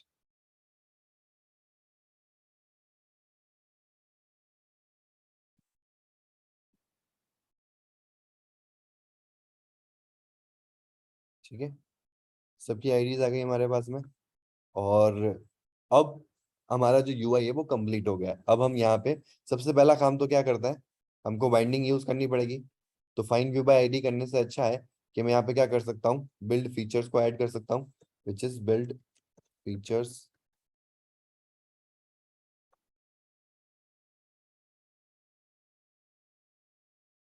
और यहाँ पे आ जाएगा आपका दूसरी व्यू बाइंडिंग स्पेस ट्रू। बस इसको याद रखना है क्या, याद नहीं रखना है, प्रैक्टिस करोगे तो अपने आप दिमाग में बैठ जाएगा। बस ये ध्यान रखो, बिल्ड B स्मॉल है, F कैपिटल है, व्यू बाइंडिंग में V स्मॉल है, B कैपिटल है। ठीक है, सिंक नाउ कर दो। अब वापस XML में आता है। यस दीपेश। सर आपने बताया था कि एक वो कोटलिन का एक्सटेंशन था जिससे हम लोग बाइंडिंग भी नहीं लगाते, डायरेक्ट हम बटन को ये कर हाँ सकते हाँ, थे। तो मतलब उसमें क्या इशू था जो मतलब तो बाइंडिंग, अब क्योंकि अभी डेप्रिकेट कर दिया गया है। उसको एंड्रॉइड ने कहा कि भाई आप, ये होता था इसमें डॉट एक्सटेंशंस। हाँ मतलब उसका कोई मतलब ये था क्या, ड्रॉबैक था क्या कोई उसका? ड्रॉबैक नहीं था, मतलब हम ऐसे कह सकते हैं कि उसमें एक बाइट एरे की फाइल एक्स्ट्रा क्रिएट हो रही थी रन टाइम में, जो इस व्यू बाइंडिंग से बच सकती है। तो उसने क्या किया एंड्रॉइड ने, उसने कहा कि जब व्यू बाइंडिंग आया ना, तो इस चीज को डेप्रिकेट कर दिया कि ये बेटर तरीका है, you should use this and it will be deprecated. तो जब डेप्रिकेटेड था तब हम यूज कर रहे थे कि यार ये तरीका सही था, तो हम एक्सटेंशन वाला यूज कर रहे थे, इतना कोई प्रॉब्लम क्रिएट नहीं होता है। मतलब ये देखो, छोटी छोटी चीजें हैं, बहुत छोटी छोटी पॉइंट में फर्क पड़ता है। बट जब आप इसको बहुत बड़े प्रोजेक्ट पे काम करते हो, बहुत बड़े लेवल पे काम करते हो, तो वहां हो सकता है कि ये बहुत बड़ा इंपैक्ट ला सके। तो उसके लिए इसने डेप्रिकेशन में डाल दिया इसको, और डेप्रिकेशन कोई चीज चली जाती है ना, तो एक टाइम के बाद में वो उसको हटा देता है। तो अभी जो मैंने एक्सटेंशन लगाई है ना, अब मैं अगर इसको रन करूंगा ना, तो ये मना कर देगा, ये इसको यूज ही नहीं करने देगा। डेप्रिकेटेड थी तब तक मैं इसको यूज कर रहा था, बट मुझे बता रहा था, वार्न कर रहा था कि देखो ये डेप्रिकेटेड हो गया, आने वाले टाइम में इसको हटा दिया जाएगा। ठीक है, this was an third party Kotlin extension. और ये जो चीज आई है व्यू बाइंडिंग, ये आपकी एंड्रॉइड की खुद की है। और क्योंकि हम आगे चल के डेटा बाइंडिंग भी करेंगे ही, डेटा बाइंडिंग का फीचर भी हम यूज करेंगे ही, तो बेटर है कि हम क्यों ना पहले से ही बाइंडिंग से फेमिलियर हो जाए।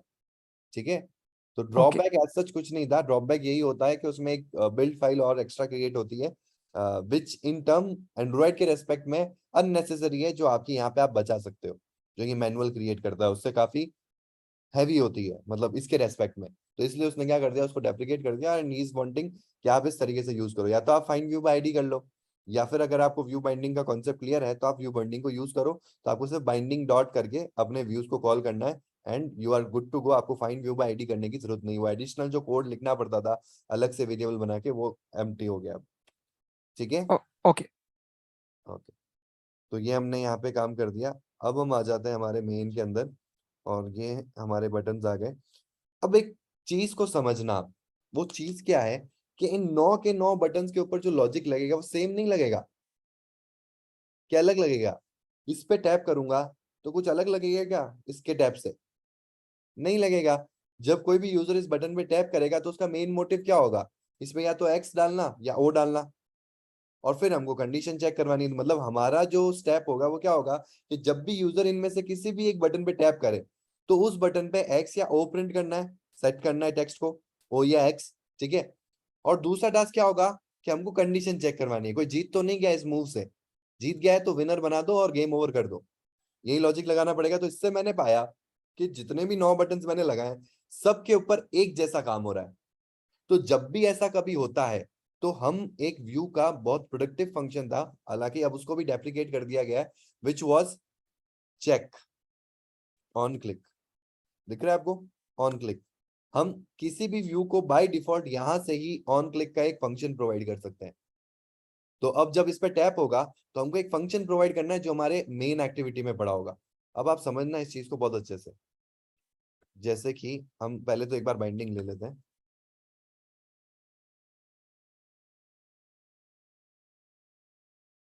ठीक है, इस लाइन को हटाते हैं। यहाँ पे binding equals to activity main binding dot inflate, और यहाँ पे हमारी लेआउट इन्फ्लेटर क्लास एक्टिविटी वाली यूज में आ जाएगी। तो बाइंडिंग हमारे पास में आ चुका है। आप सेट कंटेंट व्यू में हमको रूट एलिमेंट को सेट करना है, तो बाइंडिंग डॉट रूट, ये हमारा काम हो गया। अब हम जब भी क्लिक लगाते हैं हम क्या करते हैं? हम ऐसे ही करते हैं ना, बाइंडिंग डॉट btn1 आगे सबके सब, और यहाँ पे सेट ऑन क्लिक लिस्टनर, और ये हमारा ऑन क्लिक लिस्टनर सेट कर दिया। ठीक है, अब आप एक्चुअल में समझना डिटेल में क्या हो रहा है अंदर की तरफ। कल कल भी मैंने समझाया था। यहाँ पे हम एक्चुअल में अंदर क्या हो रहा है, तो यहाँ पे एक क्लास का ऑब्जेक्ट पास क्रिएट करके पास करते हैं। वो क्लास का ऑब्जेक्ट होता है, कौन सी क्लास होती है? View dot on click listener. इसके लिए पहले व्यू को इम्पोर्ट करना पड़ेगा, ठीक है। और हम इस क्लास को लिखते हैं on click listener, curly bracket on curly bracket close. और इसके अंदर आते ही ये, क्योंकि एक इंटरफेस है तो इसके अंदर एक एब्स्ट्रैक्ट फंक्शन पड़ा है जिसको आपको ओवरराइड करना पड़ेगा और अपनी डेफिनेशन देनी पड़ेगी, वो है ऑन क्लिक फंक्शन। आ गया ऑन क्लिक फंक्शन, ये आ गया। अब ये क्यों किया आपने? ये समझाने के लिए। क्या समझाने के लिए? कि जब भी क्लिक होता है ना तो साथ में जिस पे क्लिक हुआ है ना उसका रेफरेंस आता है एज अ व्यू क्लास में। जैसे इस बटन 1 पे क्लिक हुआ तो इस बटन 1 का जो पूरा का पूरा रेफरेंस है वो आपको P0 में मिल जाएगा। अब आपको P0 नहीं समझ में आ रहा तो आप इसको V लिख सकते हो, कोई दिक्कत नहीं। ये आपका वेरिएबल है, आप उसको जो चाहो वो कर सकते हो। ये टाइप है तो इस टाइप को आप चेंज नहीं कर सकते। ये हैड टू डू है कि जब भी ऑन क्लिक फंक्शन कॉल होता है तो साथ में व्यू आता है। अगर आप इस ऑन क्लिक फंक्शन पे जाओगे, ये देखो ये साथ में क्या ला रहा है? व्यू ला रहा है। तो ये आपको हैंडल करना पड़ेगा। तो वही यहाँ पे आ रहा है व्यू के रेस्पेक्ट में, और हमने उसका वी ले लिया, ठीक है। अब ये चीज समझना कि अगर आपको अपना फंक्शन बनाना है जो किसी के ऑन क्लिक में लग सके तो आपको भी एक ऐसा फंक्शन बनाना होगा जो सेम इस टाइप का हो, जिसमें देखो इस फंक्शन में कोई रिटर्न टाइप नहीं है, सिंपल फंक्शन है, नाम कुछ भी हो सकता है फंक्शन का, बट फंक्शन का अगर डिक्लेरेशन सेम करना है तो उसमें उसको भी व्यू हैंडल करना होगा। तो हम एक खुद का फंक्शन बनाते हैं। तो हम बनाते हैं यहाँ पे, देखो क्लास के अंदर बनाएंगे ताकि हमारे लिए इजी हो जाए। तो हमेशा फंक्शन क्लास के अंदर बनेगा, लेकिन फंक्शन के अंदर कभी फंक्शन नहीं बनेगा। ये हमेशा ध्यान रखना। फंक्शन के अंदर से फंक्शन कॉल होता है, फंक्शन के बाहर फंक्शन डिक्लेयर होता है, ठीक है। तो यहाँ हम फन चेक नाम से एक फंक्शन बनाते हैं, कोई भी नाम रख दो आप इसका। ये हमने एक फंक्शन बना दिया। हम कोशिश करते हैं कि क्या हम इस फंक्शन को यहाँ पे लगा सकते हैं क्या। मैं चेक लिखूंगा यहाँ पे तो इसने देखो एरर शो कर दी, इनकरेक्ट सिग्नेचर, ठीक है।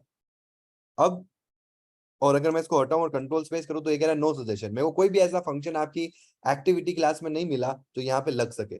क्यों? उसका रीजन क्या है? उसका रीजन देखो यहाँ पे, जब मैं चेक लिख रहा हूँ ना तो ये मेरे को बता रहा है, क्या बता रहा है? कि एक ऐसा चेक बनाओ जो व्यू को हैंडल कर सके। तो हमको क्या करना पड़ेगा? हमारे इस एक्टिविटी में हम आएंगे और यहाँ पे अगर मैं व्यू को हैंडल कर लेता हूँ, वी कॉलन व्यू, परफेक्ट, बना दिया हमने। कुछ भी नाम दो यहाँ पे, लेकिन क्लास का ऑब्जेक्ट क्या होना चाहिए? व्यू होना चाहिए। और अब मैं यहाँ पे आके इसको चेक को देखूंगा तो यहाँ से रेड लाइन हट गई, और यहाँ पे अगर मैं कंट्रोल स्पेस भी करूंगा तो ऑटोमेटिकली मेरे को तो चेक दिखा रहा है। समझ में आया? तो अगर आपको मैनुअल इंटीग्रेशन करना है ऑन क्लिक के थ्रू, यानी कि एक्सएमएल से एक किसी आपके रैंडम फंक्शन को कॉल करवाना है उसके टैब पे, तो उस फंक्शन के अंदर व्यू को हैंडल करने का पैरामीटर होना चाहिए, तभी आप उसको यहाँ पास कर पाओगे, ठीक है। तो इस तरीके से हम हमारे काम को कैसे आसान कर लेंगे कि भाई हमने एक फंक्शन बना दिया, अब मेरे को बार बार ये करने की जरूरत नहीं है। ठीक है, मैं एक ही फंक्शन बनाऊं, क्योंकि यहाँ पे मैं ऐसा क्यों कर रहा हूँ, क्योंकि सब पे एक जैसा काम हो रहा है। जब सब पे एक जैसा काम हो रहा है तो सब में ऑन क्लिक के अंदर मैं क्या कर सकता हूँ, इसको लगा दूंगा।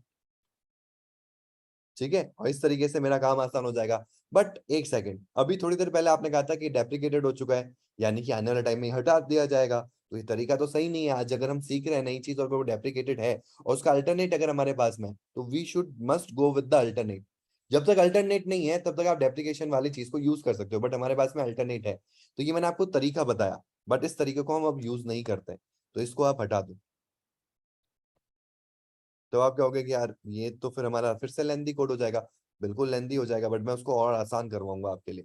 हमने चेक फंक्शन बना रखा है, तो हम क्या करते हैं यहाँ पे, बहुत आसान है, btn1 sorry binding dot btn1 dot set on click listener, और हम क्या कर देंगे, सबके क्लिक पे इस चेक फंक्शन को कॉल कर देंगे। कर सकते हैं ना, व्यू यहाँ से मिल रहा है देखो इट से।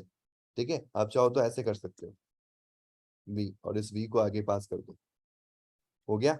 और ऐसे 9 के 9 बटन्स लो, सबके ऑन क्लिक लिस्टर बनाओ, उन सब में से इसी फंक्शन को कॉल कर दो, तो हमारा काम आसान हो गया। क्या इससे भी कोई आसान तरीका होता है?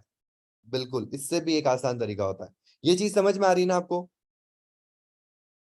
मतलब हम क्या कर रहे हैं कि सब पे एक जैसा काम हो रहा है ना, तो मैं मल्टीपल, जैसे एक काम को, जैसे इस पे जो लॉजिक हम लगा रहे हैं वो 11 लाइन का कोड लगेगा सपोज दैट, तो 11 लाइन का कोड यहाँ पे भी लिखना पड़ेगा, यहाँ पे भी लिखना पड़ेगा, यहाँ पे भी लिखना पड़ेगा। इससे अच्छा मैंने क्या किया, मैंने एक फंक्शन बनाया और इस फंक्शन को मैंने इन सारे बटन के क्लिक से कॉल कर दिया, तो हमारा एक लॉजिक एक जगह लिखा जाएगा और सब जगह से कॉल होगा। अब इससे भी बेटर तरीका क्या हो सकता है, इससे भी बेटर तरीका ये हो सकता है कि आप इसको हटा दो। ठीक है, इन सबको हटा दो, सिर्फ पहले वाले को रखते हैं। इसके क्लिक पे करेंगे क्या, अब आप समझना, बहुत अच्छी चीज है ये और बहुत जगह काम में आती है। अभी हमने कोई भी क्लास का ऑब्जेक्ट प्रोवाइड नहीं किया है, क्योंकि डायरेक्टली हमको कैसा ऑप्शन मिलता है, ये वाला ऑप्शन मिलता है, लैम्डा कहता है कि आप डायरेक्टली इसका ऑन क्लिक बनाओ। बट मुझे ये नहीं करना है, मुझे क्या करना है, मैं बहुत ही एक आसान तरीका बताता हूँ। आपको क्या करना है, ऊपर आना है, इंटरफेस क्लास है ना, तो इंटरफेस क्लास को हमारी क्लास से हम इंप्लीमेंट भी कर सकते हैं।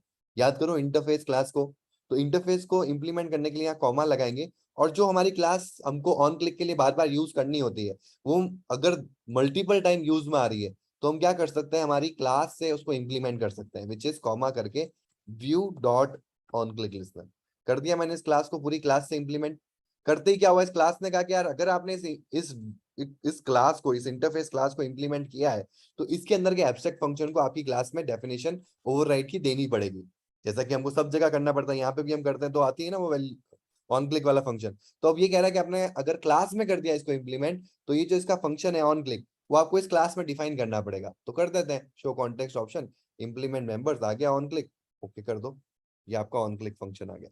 अब इससे आसान क्या हुआ, इससे आसान ये हुआ कि आप इन सब में से ना दिस लगा दो।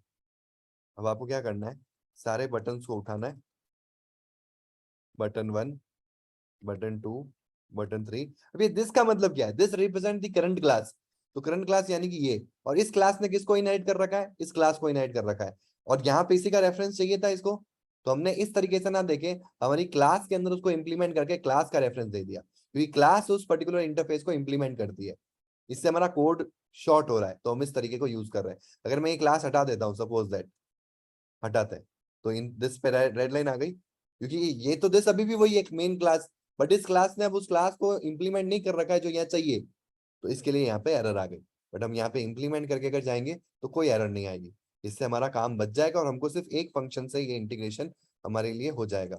कितने करने हैं अपन को, 3 6 हो गए, 7 8 और 9, 9 बटन से हमारे सबके ऊपर हम यही काम कर देते हैं। तो अब आप देखोगे कि वो ऑन क्लिक ने उसको डेप्लीकेट कर दिया, तो हमने हमारा एक और बेटर तरीका निकाल लिया कि जितने भी बटन्स है उससे हमने इस क्लास को इंप्लीमेंट करवा दिया, और इन सब का एक कॉमन फंक्शन आ गया, वो ये। बस ये 9 लाइन का कोड आपको एक्स्ट्रा लिखना पड़ा, बाकी कुछ करने की जरूरत नहीं। लेकिन इसका अगर हम पहले तरीका देखें तो उसमें अपन को on click listener, curly bracket on, curly bracket close, फिर उसके अंदर एक फंक्शन कॉलिंग करनी थी, तो वो अब बच गई। हमारी एक लाइन का कोड और लिखना पड़ रहा था, तो एक लाइन 9 बार यानी 9 लाइन का कोड हमारा बच गया, और हमको एक ऑन क्लिक फंक्शन भी मिल गया यहाँ पे। इस पी नॉट से कंफ्यूजन हो रहा है तो इसको वी कर दो, ये सेम वही फंक्शन है, ठीक है। तरीका वही है, मतलब प्रोसेस वही है, सिर्फ तरीका अलग है, ठीक है। और यहाँ पे हम चेक नहीं दे रहे हैं क्योंकि, सॉरी, ऑन क्लिक नहीं दे रहे हैं क्योंकि वो डेप्रिकेटेड है। देखो वो मना कर रहा है कि आने वाले टाइम में ही हटा दूंगा मैं, फिर क्या करोगे? तो डेप्रिकेटेड हो गया और उसका अल्टरनेट पता है तो गो फॉर अल्टरनेट। तो ये अल्टरनेट तरीका है, ठीक है। अब 9 के 9 बटन से जो आप यहाँ कोड लिखोगे ना वही एग्जीक्यूट होगा। बट यहाँ एक प्रॉब्लम है। प्रॉब्लम क्या है कि आपने तो ये चीज तो सही कही कि 9 के 9 बटन पे टैप होगा तो सेम काम होगा, या तो एक्स प्रिंट होना चाहिए या ओ प्रिंट होना चाहिए। बट मुझे कैसे पता चलेगा कि उसने 9th बटन को टैप किया है, 3rd बटन को टैप किया है, कि इस बटन को टैप किया है? क्योंकि हमारे लिए बहुत इंपॉर्टेंट है कि जिस पे टैप किया उसी पे एक्स लगना चाहिए या ओ लगना चाहिए, और हमने सबका जो ये फंक्शन है वो कॉमन कर दिया है। तो यहाँ पे मुझे कैसे पता चलेगा कि btn1 डॉट टेक्स्ट को मेरे को क्या करना है, एक्स करना है, सॉरी बाइंडिंग करके करना पड़ेगा, ये करना है कि btn2 को करना है, btn3 को करना है, btn4 को करना है, किसको करना है मुझे तो नहीं पता चल रहा यहाँ से। तो अब मैं आपको बताता हूँ सबसे इंपॉर्टेंट, ये व्यू साथ में क्यों आता है। ये व्यू का रेफरेंस आज वाली क्लास में आपको समझ में आएगा। ये क्या कर रहा है, मैंने आपको स्टार्टिंग में बताया, सबके ऊपर अपन ने लिसनर लगाया अलग अलग, और यहाँ पे अगर हम देखें तो जब ये ऑन क्लिक कॉल होगा बटन 1 से, तो इसमें जो व्यू आएगा ना वो बटन 1 का रेफरेंस लाएगा, बटन 3 से होगा तो बटन 3 का रेफरेंस लाएगा, बटन 9 से होगा तो बटन 9 का रेफरेंस लाएगा, बटन 7 से होगा तो 7 का रेफरेंस लाएगा। बिल्कुल सही। तो हम यहाँ पे क्या कर सकते हैं, हमारे इस व्यू से बटन को यूनिकली डिफाइन कर सकते हैं। कैसे? अब मैं आपको सिंपल सा एक प्रिंट करके बताता हूँ। प्रिंट हम क्या कर सकते हैं, यहाँ पे क्लिक्ड और यहाँ पे डॉलर के साथ में curly bracket v dot id, v के आगे देखो क्वेश्चन मार्क है, इसका मतलब क्या है, इट कैन बी नल। तो हम यहाँ पे कंफर्म कर रहे हैं कि ये नल नहीं होगा, तो हमको क्या लगाना पड़ेगा, 2 एक्सक्लेमेशन मार्क लगाने पड़ेंगे। इसको कहते हैं नल सेफ ऑपरेटर, ठीक है। अब ये आपने क्यों किया, ये सिर्फ आपको बताने के लिए कि देखो बटन पे टैप पे एक ही फंक्शन कॉल हो रहा है, लेकिन ये जो आईडी है ना ये सबकी अलग होगी। तो इससे हम इस व्यू को डिफ्रेंशिएट कर सकते हैं। तो हम इसको रन करके देखते हैं एक बार कि सब बटन पे एक ही फंक्शन कॉल हो रहा है लेकिन आईडी में अलग अलग वैल्यू आएगी। तो इससे आप क्लियरेंस मिल जाएगी कि हाँ हम अलग अलग बटन्स को डिफाइन कर सकते, मतलब डिफ्रेंशिएट कर सकते हैं। ये कौन सा ओपन हो गया?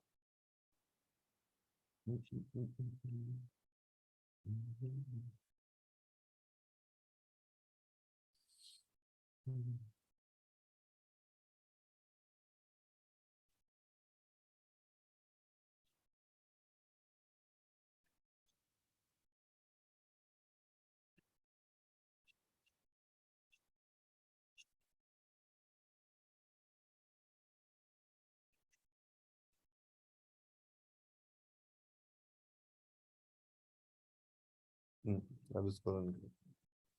एक्चुअल में वो जो एवीडी है ना मेरा, उसमें मैंने एक फिंगरप्रिंट लगा रखा है और मैं भूल गया हूँ कि वो फिंगरप्रिंट कौन सा लगाया था। तो वो सीधा जैसे मैं उस एवीडी को ओपन करता हूँ तो सीधा वो फिंगरप्रिंट के लिए पूछता है, तो इसलिए मैं उस एवीडी को नहीं चलाता। उसको रिजॉल्व करना पड़ेगा, जब टाइम मिलेगा तो मैं उसमें उसको अनलॉक करूंगा। आ गया हमारा ऐप, ठीक है। और यहाँ पे हम टैप करते हैं, सबके क्लिक पे क्या हो रहा है,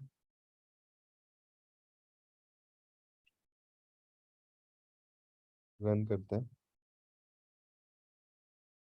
यहाँ पे प्रिंट नहीं, हम को ये चेक करना है तो हम लॉक लगा देते हैं, लॉक डॉट डी। अब ये क्या चीज है वो भी मैं आपको बताता हूँ। डिफरेंट डिफरेंट हम लॉक चेक कर सकते हैं। लॉक का मतलब क्या होता है, यहाँ पे एक लॉक कैट होता है, ये डिबगिंग में बहुत काम में आता है। ये यूजर को नहीं दिखेंगे लॉग्स, ये सिर्फ आपको दिखेंगे जब आप डिबग करोगे, ठीक है। तो उससे फायदा क्या होगा, पहले तो हम उसको इंपोर्ट करें, ठीक है। इससे फायदा क्या होगा कि यहाँ देखो इतने सारे लॉग्स आते हैं, ठीक है। ये उनका नाम है लॉग का, ये पैकेज नेम है। डिटेल में हम और जाएंगे, जब डिबगिंग के अंदर जाएंगे तो मैं उसको डिटेल में आपको समझाऊंगा। अभी के लिए लॉग डॉट डी का मतलब होता है लॉग डिबग मोड में चला रहे हैं पर, ठीक है। ऐसे बहुत सारे होते हैं जैसे WID, डी वाले जो भी वो डिबग है, ई वाले जो भी एरर है, ठीक है। तो हम जो भी एरर्स भी देखते हैं ना बाय डिफॉल्ट, अगर आपकी ऐप क्रैश हो जाती है, जैसे मैंने अभी किसी ने शेयर कर दी ना स्क्रीन, तो उनके वो एरर करवाई थी, मैंने क्रैश करवाई थी ऐप को। तो आप अगर उस समय लॉग में जाके देखोगे ना, तो वो एरर बताएगा क्यों एरर आई, कहाँ एरर आई, क्या रीजन से एरर आई, क्या एक्सेप्शन आया, तो वो आपको एरर से ही बताएगा इस एरर के लॉग में। ठीक है, रेड कलर से वो एरर आ रही होगी सारी की सारी, और वो लॉग कैट में ही आएगी। तो इस तरीके से हम चेक करते हैं कि हमारी कहाँ प्रॉब्लम आ रही है, क्या प्रॉब्लम आ रही है, और मैं मैन्युअली भी ये लॉग्स इंसर्ट कर सकता हूँ इस तरीके से। तो आज मेरे को जरूरत पड़ रही है, क्या जरूरत पड़ रही है कि जब मैं टैप कर रहा हूँ तो मैं चाहता हूँ कि जिस पे क्लिक हुआ है ना वो वैल्यू यहाँ पे आए, तो मैं इसलिए इसको लॉग को यूज कर रहा हूँ। तो हम इसको वापस स्टार्ट करते हैं। तो इसी लॉग में आपको यहाँ पे क्लिक के साथ में यहाँ पे लगा होगा क्लिक, इधर लेफ्ट हैंड साइड में क्लिक आएगा और उसके सामने उसकी वैल्यू आएगी, क्लिक करके उसकी आईडी, तो हमको आइडिया लग जाएगा। तो लॉग कैट में आता है, सबसे नीचे आ जाओ, टैप करो, क्लिक आ गया, देखो ये रहा क्लिक, और यहाँ पे क्लिक की वैल्यू देखो। अब ये क्या आ रही है, एक्चुअल में यही तो सीन है। जब हम आईडी की बात करते हैं, हम वेरिएबल्स देते हैं, तो हम एक्चुअल में उसका एड्रेस दे रहे हैं जहाँ पे हमारा वैल्यू स्टोर्ड है। तो हम उस एड्रेस को याद नहीं रख सकते क्योंकि इतनी बड़ी वैल्यू है, तो इसलिए हम उसका एक नाम देते हैं। इसलिए हमारी जो आईडी है हमने उसका एक नाम दे रखा है, क्योंकि हम इसके एड्रेस को याद नहीं रख पाएंगे। समझ पा रहे हो? तो अब मैं आपको ये बताना चाहता हूँ, देखो सबकी आईडी अलग होगी। जैसे इसकी आईडी ये आई, मैं किसी 9th पे टैप करता हूँ, तो देखो इसकी क्या आई, 2131230826। इसकी क्या है, 18 है, इसकी 26 है। डिफरेंस देख रहे हो आप, सबकी अलग अलग आ रही है, और सबके टैप पे ये अलग अलग आईडी आपको दिख रही है। इसकी 22 दिख रही है आपको, इसकी देखोगे तो इसकी अलग आएगी 24। समझ में आया? तो ये चीज हमने यहाँ से पता कर ली कि जब भी क्लिक लगता है, और अगर मल्टीपल क्लिक पे आपने एक ही लिस्नर लगा रखा है जैसे कि हमने यहाँ लगाया, तो ऑन क्लिक में ये जो व्यू है ना, ये उसको डिफरेंशिएट कर लेगा। तो हमारे लिए ये चीज आसान हो गई कि हम अब क्या करेंगे, हम एक खुद का बटन बनाएंगे बेल, जिसको हम नाम देंगे बटन करंट। मैं क्या कर रहा हूँ कि जिस पे टैप हो रहा है ना उसको करंट मान रहा हूँ। ठीक है, और वो कौन होगा, जो व्यू है। क्योंकि व्यू एक्चुअल में क्या है, किसका टाइप का व्यू है, ये बटन टाइप का तो व्यू है। इसको और बहुत अच्छे लॉजिक से समझाऊं तो, हम सब ह्यूमन बींग्स हैं और एक होता है लिविंग बींग्स। ठीक है, प्लांट भी लिविंग बींग्स में आते हैं और हम ह्यूमंस भी लिविंग बींग्स में आते हैं। तो समझो कि भगवान ने, क्रिएटर ने जब दुनिया बनाई तो उन्होंने क्लास बनाई लिविंग बींग्स की। तो लिविंग बींग्स यहाँ पे क्या है, व्यू है। व्यू से ही बना है आपका बटन, व्यू से ही बना है आपका टेक्स्ट व्यू, व्यू से ही बने जितने भी सारे व्यूज हैं। ठीक है, समझ पा रहे हो इस चीज को? तो यहाँ पे जो रेफरेंस आ रहा है ना, हमको पता है कि ये व्यू जो आ रहा है वो किस टाइप का आ रहा है, एक बटन टाइप का आ रहा है। बट अगर मैं इसमें कोई भी ऑपरेशन परफॉर्म करना चाहता हूँ, जैसे कि इसके ऊपर कोई भी वैल्यू सेट करनी है, वो कैसे करते हैं, डॉट टेक्स्ट इक्वल्स टू करके। तो यहाँ देखो टेक्स्ट पे एरर आ रही है। क्यों ये चीज क्यों आ रही है? क्योंकि वो कह रहा है कि टेक्स्ट जो फीचर है ना वो व्यू पे नहीं लग सकता। व्यू तो एक पेरेंट क्लास है जिससे बाकी सारी डिराइव्ड क्लास बनी है, जैसे कि बटन हो गया, टेक्स्ट हो गया, जिनकी अलग अलग प्रॉपर्टीज है। जैसे प्लांट भी लिविंग बीइंग है और ह्यूमन भी लिविंग बीइंग है। प्लांट भी इनहेल करते हैं और एक्सेल करते हैं, प्लांट भी फोटोसिंथेसिस से तो खाना खाते हैं और एक्सेल करते हैं। हम भी वो सेम चीज करते हैं, बट हमारा तरीका अलग है। हमारे पास में हैंड्स है, प्लांट के पास में नहीं है। समझ रहे हो? बट लिविंग बीइंग की क्राइटेरिया होगी, तो लिविंग बीइंग में हम ह्यूमन को एक्सपेक्ट कर रहे हैं, तो वहां पे हमको ह्यूमन के टाइप में उसको टाइपकास्ट करना पड़ेगा, तभी हम ह्यूमन वाले ऑपरेशंस करवा पाएंगे। तो वही सेम चीज यहाँ पे व्यू तो मिल रहा है, और मुझे पता है ये व्यू किस टाइप का है, लेकिन कंपाइलर को नहीं पता है ना, यहाँ पे जो कोड लिखे हैं उसको नहीं पता, उसको तो लग रहा है कि ये व्यू है। अब हम यहाँ क्या करेंगे, एज बटन कर देंगे। जावा में क्या होता है, जावा में एज नहीं आता, इसको इंपोर्ट करना पड़ेगा।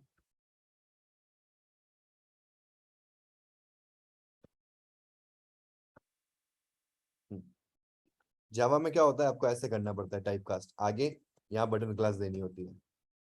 ठीक है, बट कॉटलिन में क्या होता है, आपको लगाना एज, मतलब यहाँ पता चल रहा है कि आप क्या कर रहे हो, व्यू को मान रहे हो एक बटन की तरह।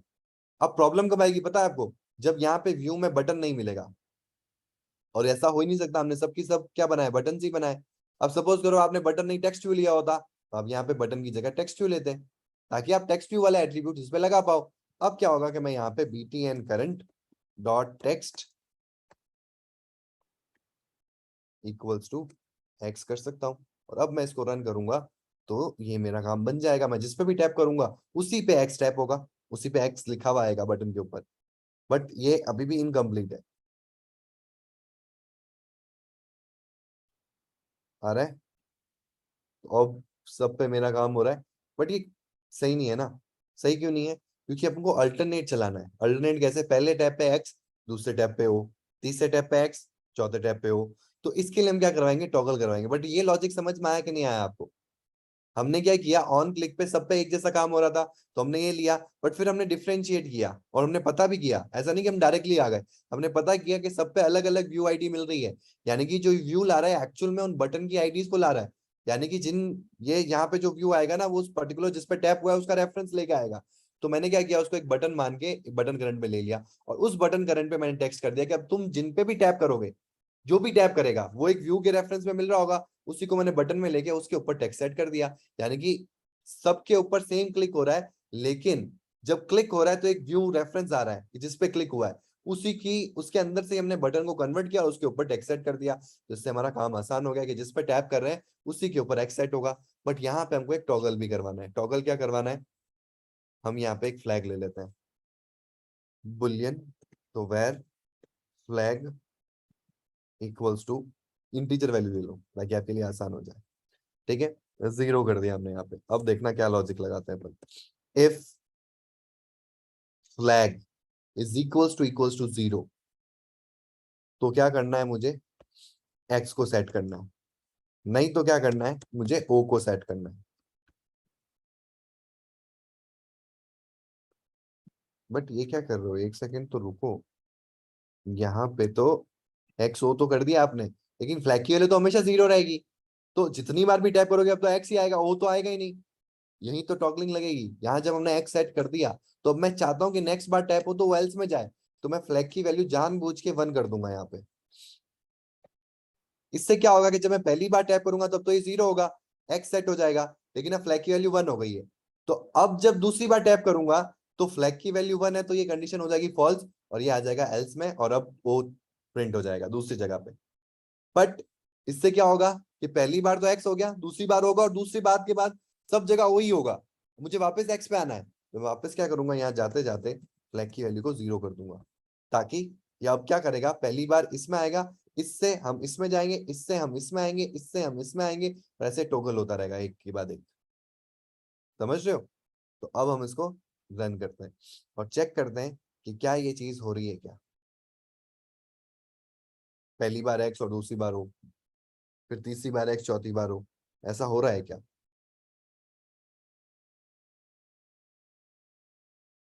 हो रहा है? अल्टरनेट चलने लग गया ये। अब सिर्फ जो गेम बचा है वो हमारा कंडीशन पे बचा है, कि अगर कंडीशन ट्रू हो जाती है तो हमको वही गेम रोक देना चाहिए, आगे गेम नहीं खिलवाएंगे और गेम को ओवर कर देंगे। ठीक है, अब ये वाला जो लॉजिक लगाना है कंडीशन वाला, ये आपको ट्राई करना है। नेक्स्ट क्लास में हम इसको कंप्लीट मारेंगे। तो आपको क्या क्या ट्राई करना है, पहले तो बीएमआई वाली ऐप बनानी है, वो तो फर्स्ट थिंग है। दूसरी थिंग क्या करनी, जो आज क्लास में उतना खुद से करना है, ठीक है, ताकि आप ये जो बेसिक कॉन्सेप्ट है ये समझ जाओ। तीसरी चीज आपको क्या करनी है कि मैंने आपको एक एडिशनल टास्क दिया है कि इसके आगे कंडीशंस लगानी है। ठीक है, नेट पे मत देखना, मेरा इसका पूरा वीडियो बना हुआ है, उसको भी मत देखना, खुद से लॉजिक लगाना। खुद से लॉजिक लगाओगे तो क्लियरेंस मिलेगी, नहीं तो क्या होगा, आपको लगेगा यही एक तरीका होता है। खुद से लॉजिक लगाओ कि कैसे हम चेक करेंगे कि कोई जीता है। वो 8 कंडीशन कैसे लगाएंगे, लगेंगी आपके इफ एल्स इफ से, कंडीशनल प्रोग्रामिंग से। बट वो कंडीशन में क्या आएगा जिससे कि हम चेक कर सके कि ये एक विनिंग कंडीशन है। और ऐसे मैं वो 8 कंडीशन कैसे लिखूंगा वो आपको ट्राई करनी है। ठीक है, फिर मैं आपको कल एक और अल्टरनेट तरीका बताऊंगा कि एक तो हमने फ्लैग लेके इसको टॉगल करवाया, क्या बिना फ्लैग लिए भी हम टॉगल करवा सकते हैं? तो वो भी हम तरीका देखेंगे। ठीक है, वो भी सोचना कि इसके बिना भी कोई तरीका है क्या जिसमें हम अल्टरनेट करवा सकते हैं। और मैं आपको थोड़ा सा हिंट दे देता हूँ, 1 पे एक्स, 3 पे एक्स, 5 पे एक्स, 7 पे एक्स और 9 पे एक्स, 2 पे 0, 4 पे 0, 6 पे 0 और 8 पे 0। यहाँ पे कुछ लॉजिक लग रहा है, वो लॉजिक को आइडेंटिफाई करना है और उसके बेसिस पे आप फिर से अल्टरनेट गेम चला सकते हो। वो क्या है वो पता करना है, नेक्स्ट क्लास में वो भी आपको बताऊंगा। ठीक है, समझ में आया आपको? इतना समझ में आया तो थम्स अप कर दो, फिर अपन सेशन एंड करते हैं। यस ईशान? सर अपने वो जब स्टार्टिंग में कोड लिखा था आईडी लाने के लिए, हाँ, तब अपने वो जब ये कॉल करा था आईडी का रेफरेंस, एक लाइन का कोड लिखा था, वहां पर उसने 2 सेमीकोलन डाले थे व्यू के बाद, व्यू रेफरेंस के बाद, कौन सा सॉरी एक्सक्लेमेशन डाले थे। तो नीचे आइए, ये वाला यहाँ, हाँ यहाँ पर अपने एक लाइन का कोड लिखा था ना पहले वो, ऐसे हाँ नॉट ऐसे, टाइपिंग करके। हाँ हाँ, एक एक्सक्लेमेशन समझ में आया। देखो जब भी हम क्वेश्चन मार्क लगाते हैं ना, इसका मतलब हम क्या कर रहे हैं, एक नलेबल टाइप बना रहे हैं। नलेबल टाइप का मतलब क्या होता है, उसमें नल वैल्यूज हैंडल की जा सकती है। Kotlin is null safe. तो कॉटलिन ने क्या किया, आप जितनी भी आजकल मार्केट में लैंग्वेजेस देखोगे ना, ये सब नल सेफ हो गई है। प्रॉब्लम क्या होती है ना, कि नल का कॉन्सेप्ट क्या होता है कि जब आपने वेरिएबल बना दिया और वेरिएबल को आपने इनिशियलाइज नहीं किया, तो वेरिएबल को अगर आप पॉइंट कर दोगे, मतलब वेरिएबल के ऊपर कोई ऑपरेशन करवा दोगे या वेरिएबल को प्रिंट करवा दोगे या उसको यूज कर लोगे, तो वहां पे नल पॉइंटर एक्सेप्शन आ जाएगा अगर वो इनिशियलाइज नहीं है तो। ठीक है, तो इसको हैंडल करने के लिए आजकल की लैंग्वेजेस क्या करती है, उनको नलेबल टाइप बनाती है। नलेबल टाइप को बनाने के लिए आपको कुछ नहीं करना है, जब भी आप कोई वेरिएबल बनाते हो तो उसके पीछे क्वेश्चन मार्क लगा दो। तो ये बाय डिफॉल्ट जो इसने व्यू लिया है ना, ये बाय डिफॉल्ट ये मान के चल रहा है कि हो सकता है कि रन टाइम में आपको यहाँ व्यू ना मिले अगर आपने गलत इंप्लीमेंटेशन करा हो, तो आपकी ऐप क्रैश होने से बच जाए। आप यहाँ पे वो अपने आप अपने हिसाब से क्या लगा देता है, क्वेश्चन मार्क लगा देता है। ये चीज अपन भी कर सकते हैं, जैसे मैं ये बाइंडिंग लिया है ना मैंने, तो यहाँ पे मैं क्वेश्चन मार्क लगा देता हूँ। ठीक है, तो मैं जहां पे भी यूज करूंगा ना, अब देखो यहाँ पे लेट इनिट है, इसका मतलब क्या है कि आप इसको नलेबल नहीं कर सकते। उसके लिए आपको क्या करना पड़ेगा, इसको लेट इनिट को हटाएंगे अपन, क्वेश्चन मार्क तो लगा दिया है, हम यहाँ पे इक्वल टू नल कर देंगे। ठीक है, अब जहां पे भी आप बाइंडिंग को यूज करोगे, मुझे पता है देखो मैंने बाइंडिंग को इनिशियलाइज कर लिया है, तो अब मैं कंपाइलर को नहीं पता है, तो अब मैं जहां पे भी बाइंडिंग यूज करूंगा ना, मैं ऐसे एक्सक्लेमेशन मार्क लगाऊंगा। ये होता है नल सेफ ऑपरेटर। दो एक्सक्लेमेशन मार्क का मतलब होता है कि आप यहाँ पे गारंटी दे रहे हो कि बाइंडिंग अब इनिशियलाइज हो गया है, तभी हम इसको पॉइंट कर रहे हैं। ठीक है, तो इससे फायदा क्या होता है, इससे फायदा ये होता है कि कभी भी आप गलती से किसी भी वेरिएबल को अगर पॉइंट कर दो, जैसे अभी मैं बाइंडिंग को पॉइंट कर दूं बिना इनिशियलाइज किए, तो वो नल पॉइंटर जो आती थी वो अब नहीं आएगी, वो सीधा नल प्रिंट कर देगा। ठीक है, समझ में आया? जी सर, क्रैश ने ये मतलब एक्सेप्शन हैंडल कर लिया है वो हाँ, नल पॉइंट। नल नल एक्सेप्शन को हैंडल करने के लिए बस, क्योंकि हमको पता है बाय डिफॉल्ट एक चीज में हम गलती कर सकते हैं, वो एक गलती यही है कि हम वेरिएबल्स ले, कोई भी ऑब्जेक्ट को डिक्लेयर करें बट उसको इनिशियलाइज नहीं करें और उससे पहले ही हम उसको यूज कर लें, तो वहां पे नल पॉइंटर एक्सेप्शन आने के चांसेस बढ़ जाते हैं। इन चीजों को रिजॉल्व करने के लिए आजकल लैंग्वेजेस नल ऑपरेटर्स, नल सेफ ऑपरेटर्स को यूज करवाती है, ताकि वो अपने टाइप को ही ना नलेबल टाइप क्रिएट करते हैं, ताकि अगर डायरेक्टली वो यूज हो तो उसको हैंडल किया जा सके प्रोग्रामिंग लैंग्वेज के द्वारा ही। ठीक है, सर कभी कभी क्या होता है, हम लोग नहीं करते हैं कोड में इनिशियलाइज, लेकिन रन टाइम पे जो है वो उसको असाइन होना होता है, कभी कभी वो असाइन नहीं होता है किसी कारण से, जैसे कि आपने वो एडिशन कैलकुलेशन वाला बनाया था, वहां पर वो हाँ, टेक्स्ट व्यू से फेच कर रहा था, अगर वो ना करे तो नल पॉइंटर एक्सेप्शन आ सकता है। Very good. हाँ, तो वो हाँ वाले केस में ये हेल्प कर देगा ये वाला, ये वाला हाँ, उसी के फंक्शन। लिए बनाया गया है।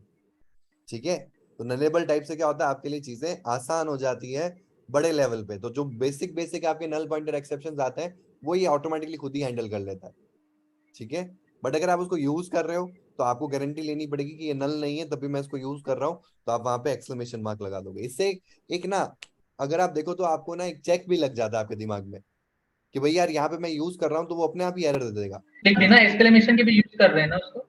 हाँ, बिना एक्सक्लेमेशन के यूज क्या कर रहे हैं, देखो जब क्वेश्चन मार्क है तो आपको जहां पे भी आप यूज कर रहे हो ना, जैसे कि ये डॉट डॉट, तो आपको कुछ भी इसमें से एक्सेस करना है तो आपको ये लगाना पड़ेगा। मैं डायरेक्टली डॉट लगा दूंगा और फिर मैं इसके अंदर से जैसे कि आईडी निकालना चाहता हूँ, तो ये देखो रेड लाइन दे दिया इसने। ये कह ये रहे तो हैं, मैंडेटरी है। हाँ ये मैंडेटरी है, क्योंकि आप इसको यूज कर रहे हो ना, तो आप इसको, ये कह रहा है कि आप इसको मतलब कंपाइल टाइम पे ना इसको सेव करो मेरे लिए कि ये नल नहीं होगा यहाँ पे। तो हमारे लिए एक पॉइंट, हमारे लिए एक चेक लग गया ना, अगर हम ये नहीं करते यहाँ पे तो ये एरर नहीं होती। ठीक है, देखो मैंने क्वेश्चन मार्क हटा दिया तो एरर नहीं आई। अब समझो रन टाइम में कुछ ऐसी गलती कर देते आप, जैसे कि आपने नल उसको इनिशियलाइज नहीं किया और आगे यूज कर लिया डायरेक्टली, तो आपके यहाँ कोई चेक भी नहीं लगा ना। अगर हम क्वेश्चन मार्क लगा देते ना, तो ये ऑटोमेटिकली हमारे लिए एक चेक लगा देता है कि देखो आप ये यूज कर रहे हो, ये नलेबल टाइप है, तो हमारे दिमाग में एकदम से क्लिक होता है, अरे यार मैंने यहाँ पे इसको इनिशियलाइज ही नहीं किया और मैं डायरेक्टली इसको यूज कर रहा था। तो फिर आप चेक लगाओगे या उसको इनिशियलाइज करोगे, फिर यहाँ पे आओगे और फिर उसको बताओगे कि नहीं अब ये 100% यहाँ पे वैल्यू मिलेगी, नल तो नहीं मिलेगा। ठीक है, ठीक है।